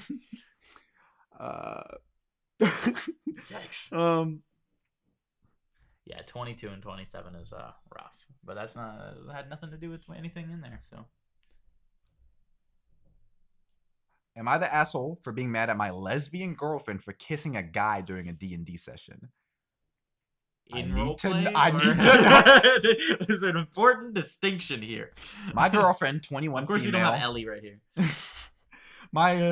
My girlfriend, 21 female, and I, 23 female, have been together for a year and a half now. We both share a passion for D&D. We've been running this campaign for about 3 years now, and I, as the DM, have recently added my girlfriend 4 months ago. A couple of sessions ago, after a revealing encounter, my GF's character and another player's character have developed an emotional connection. This isn't a giant deal, but it does say that she's 23, and the age of the other player of the emotional connection is 18. You're almost 23. Would you want to romance an 18-year-old? No. Yeah. I love when my players You're roleplay. older than me, by the way. You said that like I was older than you. I love when my players roleplay and aren't afraid to get comfortable in their characters. I additionally don't mind that the closeness that the trauma has entailed between them, as my girlfriend is a raging loud and proud lesbian. During the last few sessions, I have noticed thigh touching, flirty comments, and even kissing. Your girlfriend's a predator. All these incidents were actions, and their characters were executing. Their first kiss has rung alarm bells, and I had decided to check her phone, but to my relief, there hasn't been any personal communication between them. That's wrong. Yeah, don't do that. Well, maybe don't check it, but I'm saying they are talking. There's no way you're kissing someone in D&D and then not talking about it. They're probably secret. They're probably physically kissing each other? It said she noticed thigh-touching, flirty comments and their first kiss. Thigh-touching isn't a character thing. Yeah. So if she's saying that, which is definitely happening. Yeah, that's... And there's no way you kiss someone in D&D and then don't talk about the characters. She's probably secretly communicating with this young man. Maybe the kissing was simply a way to get inspiration points. What the fuck, Emma? What are you running? I'm still confused about all of this and would love some advice. I don't want to bring this issue to my girlfriend right away. They've been playing for 3 years. They've been playing for 3 years, her and her girlfriend. And the guy's 18. Maybe he just joined. But if he didn't, police. Yeah, 23 and 18, gross. Someone said, Ellie said, yeah. Yeah, absolutely disgusting. Like that in a real relationship, that's something you gotta be like, ew. But making out in a play. If you and you kiss, I'll give you both inspiration. Yeah, why did you think that? What? Yeah. Kissing IRL is not role playing. True. You're not role playing anything. You're kissing. It's just Mac. Yeah. No offense, but maybe the real came out and she forgot to roleplay being a lesbian. That's crazy. Yeah, I decided to check her phone. Someone said, "Aren't you a trash excuse for a human?" I don't know. She kissed someone else. But then talk to them. Don't check their personal stuff, but Lord. And it's also just like a moment of desperation kind of thing. I'm not going to blame them for doing that. Of course they shouldn't, but like, you don't get to blame them for that. I, as a lesbian, can play a straight woman, but I would never do those things in real life. Yeah, just say, I kissed this person. If you're gripping on thighs and kissing and flirting, that's roleplay. But if you're gripping on thighs, you are not a lesbian. Or you can refer to yourself in any way you want. But someone said, what is their build? Sorry, yes. So curious. What are they playing? I need to know what their Mac and build was, bro. I forgot what I was going to say. I'm so sorry. No, it's fine. Gosh, dang it. Me playing a gay man in the campaign before. Yeah. Exactly. And you didn't make out with any dudes. Oh my gosh. What? It's gone. I'm sorry. It's so fun. Yeah, no one says... None of these comments have YTA or NTA. They're just saying, what? I mean, 2 separate problems here. We're going to ignore the age gap because if... Legal, technically. But... Legally, it's fine. That's something each person has their own opinion on. What I always like to say is, yeah, it's legal. If you're 23, what's attractive about an 18-year-old? It's like when people make fun of people that are pedophiles on the internet. That's like, oh, it's just a fictional character. Okay, explain what's attractive about them. And I know and if you're hesitant to do that, then that's the answer. to somebody who like has a different opinion on this, I know it seems kind of like goalpost movie, to like be like, oh well, it's still weird when they're 18 and 23, but like once you hit like 20, Yeah. it stops being. And that you're much of an talking to issue. someone that was months. 18 to 20 is genuinely a big difference. Because if you're 23 and dating an 18-year-old, you're graduated from college maybe, and they just got out of high school. Those 4 years are so big. Absolutely, Yeah. absolutely. I think 22. 18, they generally could stop be caring. in high school. Oh my god. Yeah, technically 25 is when your brain is done or whatever, but I think I agree. 22, you can. We all know somebody who was dating somebody in high school way past when they should have been. We do? I do. Okay, we can talk about that later if you want. Don't go. I do. No. Okay. Am I the asshole for feeling frustrated and demeaned by a fellow D&D player? I don't know if you can be an asshole for feeling demeaned, but I've been playing a D&D campaign Apparently, it's just me. for a year now, pretty much with the same players from the start. For the most, I know who you're talking about, and I agree. It's gross. Thank you. For the- I knew you knew somebody. No, yeah, that's so weird. We were in a group setting with that person and their partner was talking about school, I think. Weird. But that's neither here nor there. For the most part, I like the group I'm playing with. We get along well, and the party dynamic is good. However, there is one player/character that's been grating on me for a few weeks now. Let's call the player Greg. Greg has played 2 characters. Let's call them Tom and Dick, respectively. You don't need all that, bro. I don't necessarily dislike Greg as a person. We're not close or anything, but I don't dislike him. I do strongly dislike Tom and Dick. They are essentially the same character, being a father and son, respectively. I have beef with that. That's annoying when your character dies and you're like, this is his son. He's basically set. That's boring. Play someone super different. That's the fun. Eve. Eve. Yeah. That's all you needed. Both characters boil down every character we meet into 2 character categories: ATM or corpse. Okay, so you need to talk with your DM about not wanting to play a game where the NPCs are cannon fodder. Either he can get money out of them or he's going to kill them. And he'll do that second part because both characters are so overtuned they curb stomp any competition. Here's an example. We're meeting with a crime lord to get a quest. We had some free time with his men, so we decided to play cards. Tom bets a shitload of money, confident he'd win. He also cheats for good measure. Despite this, however, Tom loses. Most people would be reasonably upset, but would accept they lost. Not Tom. Tom was willing to kill to keep his money. I mean, if that's in character. So far, that sounds like it makes sense. Then you bond as everyone goes, no.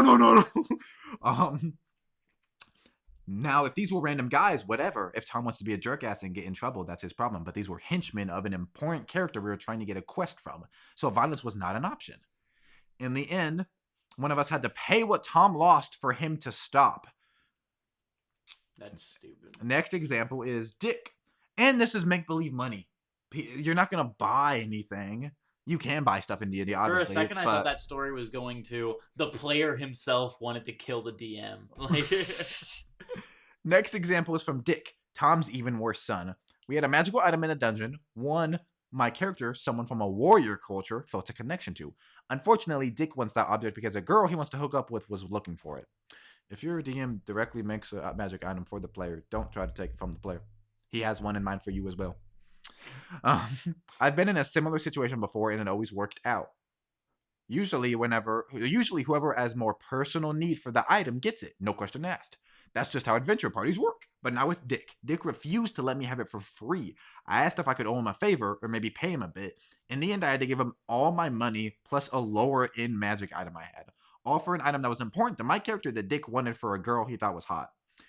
A lot of DM failures so far in this story. That's when you strike somebody with lightning. Yeah.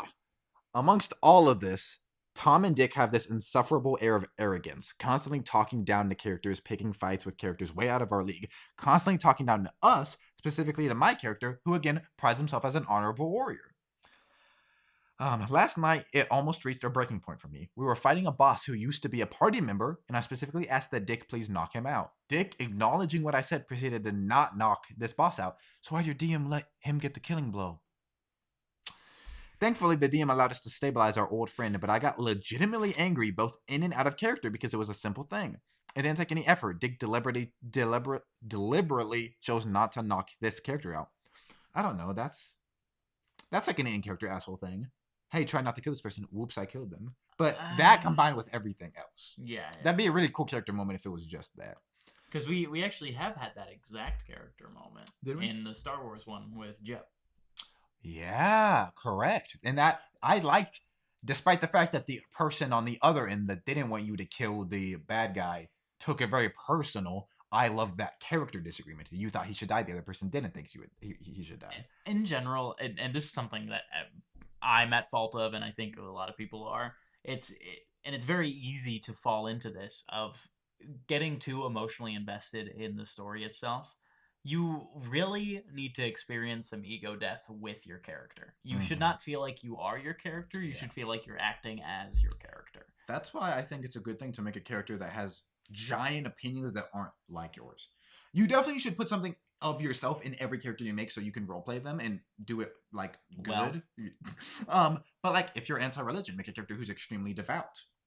That's something where like when you're role-playing that gives you not only something to latch onto, and it allows you to just, I'm not just playing myself. Not only does that help you disassociate your feelings with their feelings, but that gives you investment to be like, well, I'll see what's fun to play about. Like, if you're anti-religion, but you think, okay, what do people who are extremely religious think? Okay, well, they think of a deity every second of their life and in everything they do. I'll do that. Yeah. You're not the asshole. No. The DM's the asshole and this player's the asshole. DM more than the player. I agree. Like every single thing the player did should not have been allowed. 100%. And that's truth for most D&D like stories. Yeah. It shouldn't be allowed to happen. Yeah. I want to read one. Oh yeah, you want to read one? The issue is like it says Dungeons and Dragons, but maybe it gets mentioned in a comment because not a lot of those titles directly refer, but just look until you find something. Yeah. So far, our opinions don't do bad stuff, guys. I mean, it's just simple. It happens constantly, but if you're going into a space that is nerdy, yeah, you'll have awful people, but there's also going to be a ton of minorities in there that want love and respect. Whether it's Star Wars or A Song of Ice and Fire, Warhammer, or D&D, there's going to be people that bring racism and sexism, and you're just alienating an entire people that have a genuine love for this thing. The same feelings you have for it, love and affection for this piece of media or this game, they have those same feelings, but you think you're better than them for it or something. Oh, that's an update. That's why it doesn't make sense to me. Sorry. Yeah. They might have linked the original if you want to read the original and update. Yeah, just be nice to people. If it takes more effort for you to be a dickhead, don't do that. Because not only is that annoying, but it's exhaustive for you. Oh, this has nothing to do with Dungeons and Dragons. They just then did Dungeons and Dragons after they got their shit stolen. We can read something not directly related if you'd like. Well, then I want to. If we're gonna read something not related, I can go to my "Am I the Asshole" and just normal. Okay. Yeah. And you know what? If we want to stay on topic, take things they did and compare them to like if someone disregarded someone, don't disregard someone in D&D. Better, but wait, how do I change the date? Top. Yeah, there you go. And then I'm gonna do month because people read these a lot. Yeah. This one. Am I the asshole for calling my wife's friend's dating technique idiotic? My M38 wife, F34. If you've never read Reddit stories before, M38 means male 38, and then F, it's for height. And then F34 stands for female 34. Because that is a big deal. We just read 18 and 23. Those are important details. And had some of her friends over for dinner. The wife did. And we were all talking about this and that. One of her friends, F32, starts talking about how she can't find any good men to stick around. My wife and her friends are sympathetic. We keep on talking about her and her last dates, and she starts talking about her dating technique. I'm ready to hear some awful, abusive shit. Oh, can you? Correct. I hit that for me. They did say something. Ellie talked about the fact that she plays a character who is a dick, an asshole, a rude person, but she's not. And This is something we can have a whole podcast about. The amount of people that have brought characters who are those ways, and then I'm just assuming, oh, you want to grow. You bring a Moral the Walking Dead, Yondu type character. That's their character progression, the natural arc, and then they just don't want to do that. Is so surprising. But no, Ellie designed Fenrir, who you can see in the Coral Council, her Triton fighter, to grow, to be less cagey and lower those borders. Yeah. This is essentially to show as little interest as possible and to ghost guys she likes, since she wants them to fight for her. Why? You only fight for someone when you know stuff about them. That's so common for people to be like, I want him to fight for me. He doesn't know anything about you. I laugh and say that it is just plain stupid, and of course she will not find any good men, since only the bad ones will actually do that. Might be an asshole for not biting his tongue in front of his wife. Definitely shouldn't have said this. I would have. I would have said this shit. I would have looked at my partner and then just kept looking at whatever I was doing. Eating my salad. Like good guys who will respect you will never go chasing after you send a signal that you don't like them. If you're a good man, won't receptive chase to after boundaries. I laugh. Oh wait, that's it. I am on the spectrum and can have a hard time realizing when people are upset. Real. So my wife bumped me and told me to shut up. Later, after everyone left, she told me that she agreed with me, but I didn't need to be so blunt about it, which is what we just said. But also, that's one of the stupidest things I've ever heard in my entire life. So, am I the asshole? I don't think you're an... No, you are an asshole. You're not wrong. Is the real answer. I don't know if he's an asshole.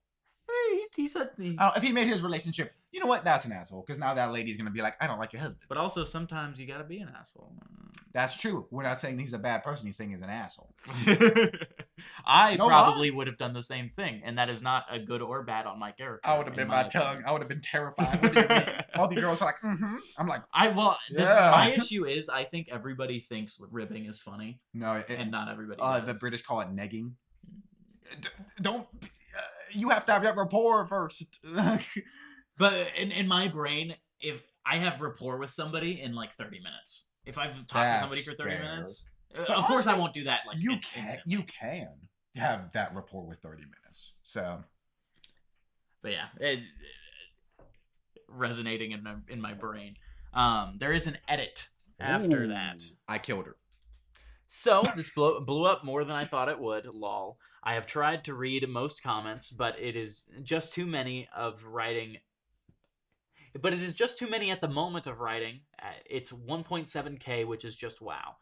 Most of you said I'm not the asshole, but I will admit I could have framed it better.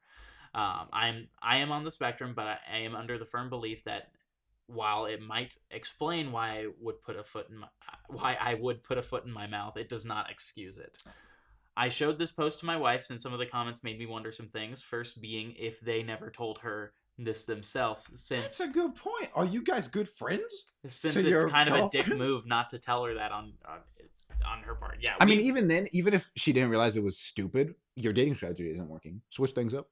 we had a friend who wouldn't be receptive to anything we said, and that's one thing. But we don't know if it's silly. Mm-hmm. She said they have, though not as bluntly as I did. Then this was a great thing that happened. Just saying that would never work as she thought it would, but she just keeps doing it. Apparently 3 years ago, she messed up royally on her long-term relationship of 4 years. They had a fight. She went out to get some drinks to cool off, and in her anger, she slept with another guy. I asked her if she knew if she was really drunk when it happened. Since it does not excuse her actions, it would make her more susceptible to manipulation from bad eggs. According to her friend, she was not drunk, just in an awful place mentally and wanted to punish him. That don't matter. Well, that's evil, but it don't matter. If you have a fight with your partner, don't go out and get drunk. She then felt extremely guilty and told him he dumped her. Since then, she has had nothing but one-night stands and short-term flings from not-so-good guys. The best only lasted 4 months, but due to bad communication or her way of dating, he thought they were friends with benefits, and she thought they were a couple.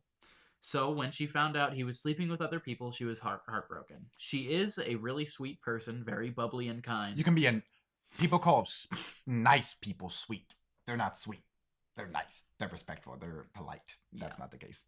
I know some polite ass people who can be mean. Ellie hit the nail on the head.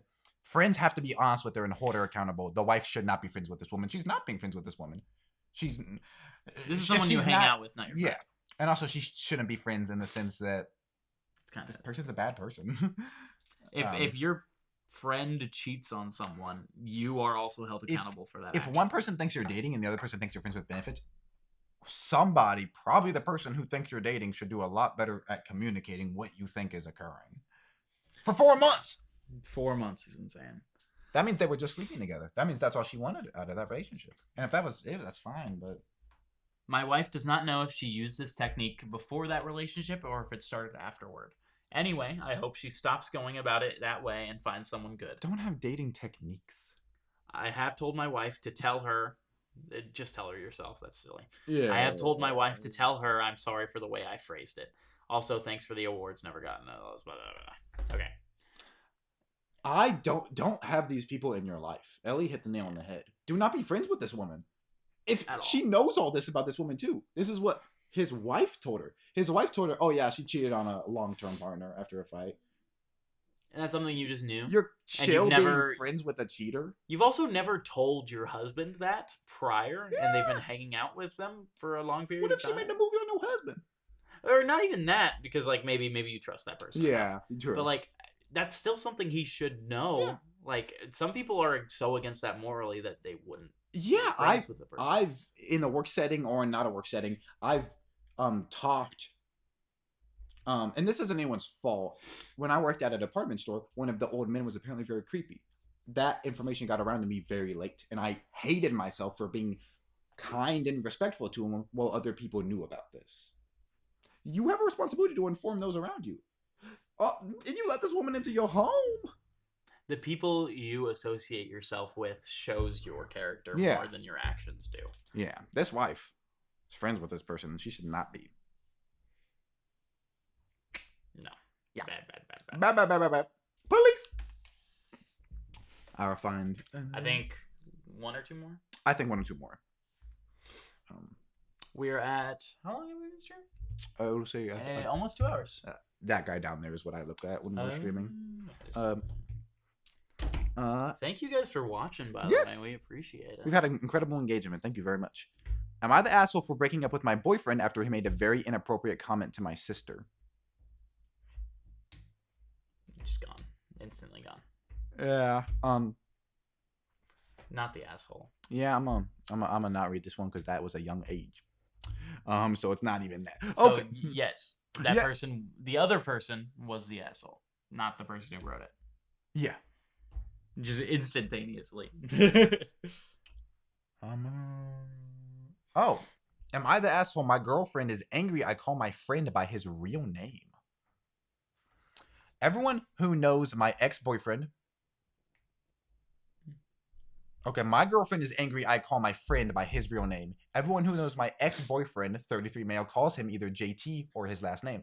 I, 29 male, was never among those people. He introduced himself to me by his first name, Jude, so that's what I've always called him. Is the ex-boyfriend the friend you're referencing in the title? You instantly ruined your credibility as a writer. Yeah, by referring friend in the title, ex-boyfriend right off the bat. That's a big difference. Your perspective is no longer credible. If everyone, I'm not even reading forward, if everyone else calls him JT or his last name and you call him Jude, that is familiar. And if your partner asks you to do that, it's your decision if you want to stop doing that or not, but I don't see a reason why you wouldn't be fine accepting that request. 2 years ago, he and I broke up due to him getting a promotion that included a ton of traveling. That's even worse. They didn't end on good terms. Or they didn't end on bad terms. Ugh. I love him. Yeah, no. And I definitely didn't want him turning down an opportunity like that for me. We tried long distance and it just wasn't as sustainable. I'm a homebody through and through, and I like having my person home with me too. I've been dating my current girlfriend, 29 female, for about 8 months now. Jude has recently transferred positions within his company and is back in our city for a majority of the time. We didn't end on bad terms at all, so we're still friends. My girlfriend said she's fine with that. After a group outing with him, my girlfriend, and some other friends, she asked why I call him something different than everybody else. This has turned into a multi-day argument where she claims calling him his first name when no one else does is too intimate. I agree. That is incredibly intimate. I don't know if I'd have an issue with it, but it is incredibly intimate, and your girlfriend is saying she doesn't like that.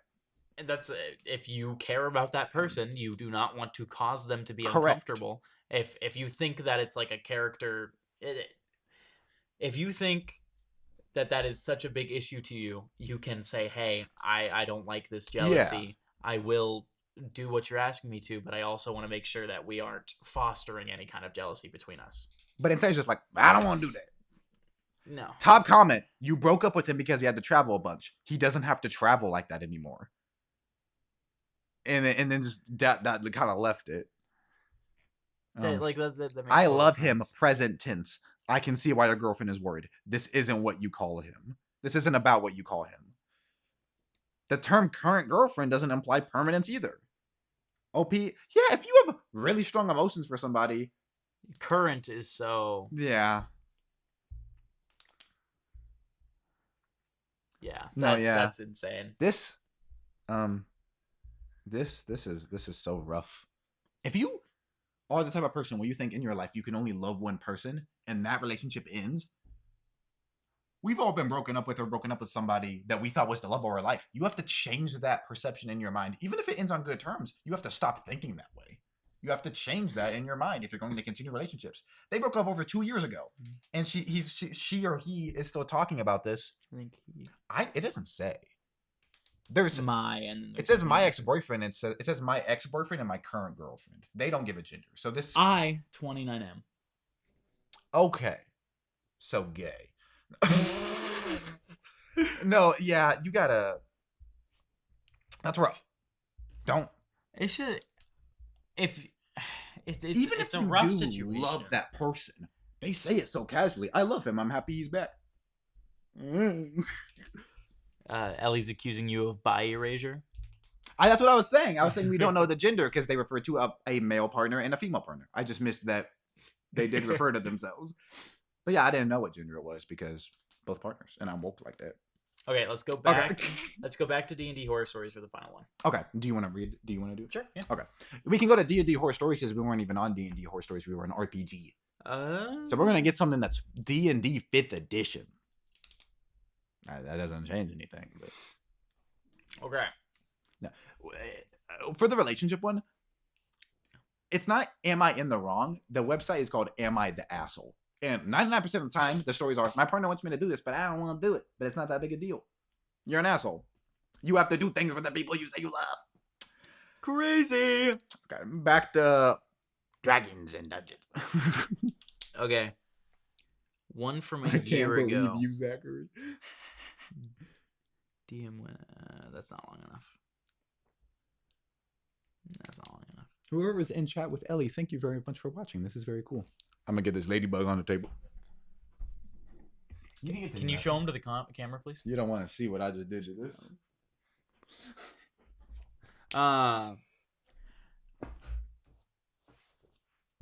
My no-goes in question mark, like your I will not do these. Your reds or your borders.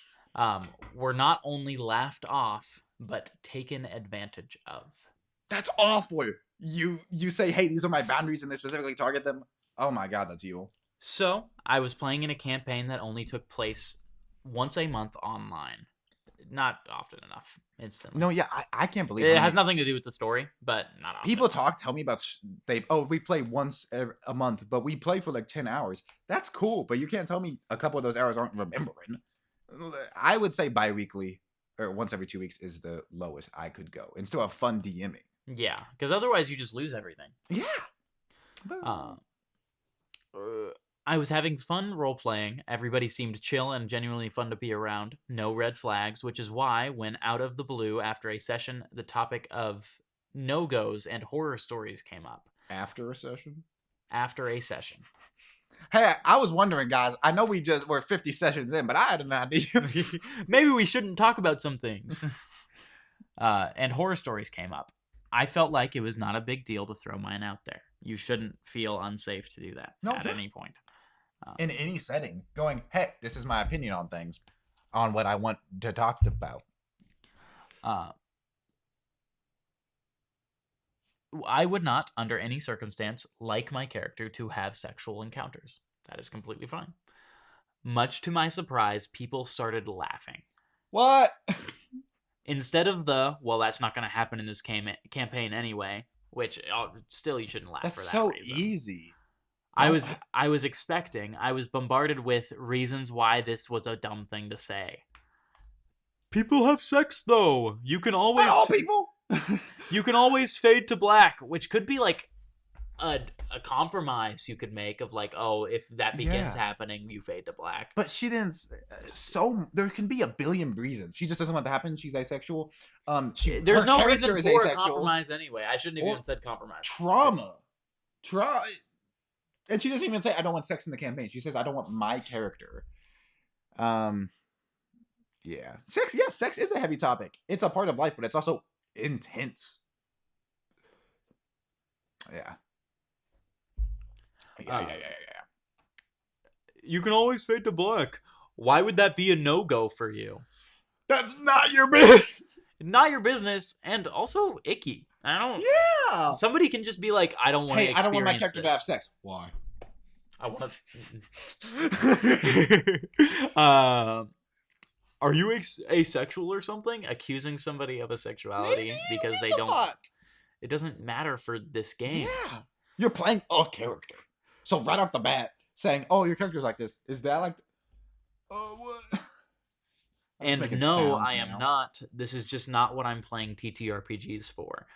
I would not even be extremely uncomfortable to roleplay up until the scene before fading to black.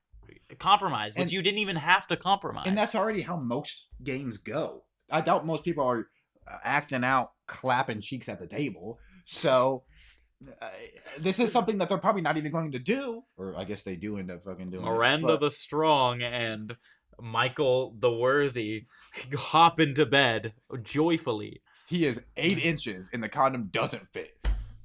That's why this doesn't happen, because that's crazy. The lube is strawberry flavored. Do they flavor lube? I don't know. Read the fucking book, bitch. That was not convincing. I would not even be extremely uncomfortable to roleplay up until the scene before fading to black. It's just not what I want to get out of the game. Anyway, while this did not feel great, I did not feel super discouraged at first. However, when the very next session had my character's childhood friend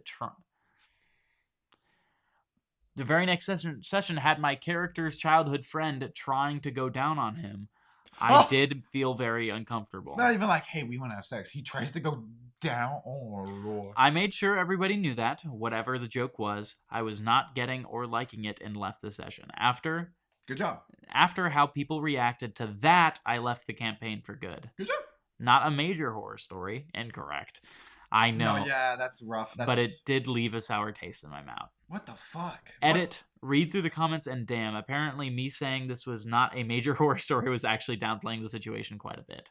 Thanks, guys. I feel good to know that I am not alone in this. There's so many stories like this, and it sucks because you're bringing real energy. You made this character. You chose a race, background, class, subclass. You put effort in. And all you are to your DM is a possible sex joke. It's awful. Yeah. I'm glad we ended on that one. Because, like, we're ending on that one. Yeah. Like, that one's making us end. We didn't plan to do it. That's so rough. That's why these stories suck to me, is even if you're playing Boblin the Goblin, that came from your brain, and you're having fun making what you wanted. And no, it's just a means to an end for a piece of shit that abuses the power of DMing. This post killed me. It's killing me. Sorry, I haven't read chat for a little bit, so I'm gonna read it back a little bit. No, if one person isn't having fun at the table, I don't know. It's easy for people to say everyone's just supposed to have fun, but I don't even know what I'm saying. That one rattled my brain somehow. It's also different hearing somebody read it rather than reading it. Yeah. So. I didn't have no time to prepare. Yeah, and absolutely nightmare situation. Yeah. All right. Don't, hey, Okay. in Tier no list. other context, someone says, "Hey, please don't do this." You do this. Our tier list. So we should have written a list. Yeah. Of all of them. What was that earlier? Oh, S tier for terms of badness. The one we started with. My whole 6-person party was trying to sleep with me on a bet. That one also sucks. That's the reverse of what I was saying. You thought that they were having fun. No, they were all just trying to sleep with you. You thought each one of them had a. I hate. It's making us sick. Anyway, thanks for watching. Now you gotta do the whole outro. We appreciate it. Thank you very much. I had a lot of fun doing this. I think I'm gonna try to do one of these once a week. Yeah, that'd be fun. Yeah. Again. Zachary likes his alarms. I got stuff to do, okay?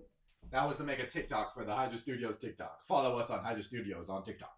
Yeah, he uploads every day. It's been infrequent, but I've never gone 3 days without uploading, and I've been doing daily uploads pretty consistently. The newest upload on the TikTok and the Instagram is a D20 made of D4s glued together by my fiance. Go support that. Someone commented, "I hope your pillow is warm." On that, and Leah was like, "Oh, I'm sorry. But anyway, peace out. Thank you for watching. Have a wonderful evening." That was really good.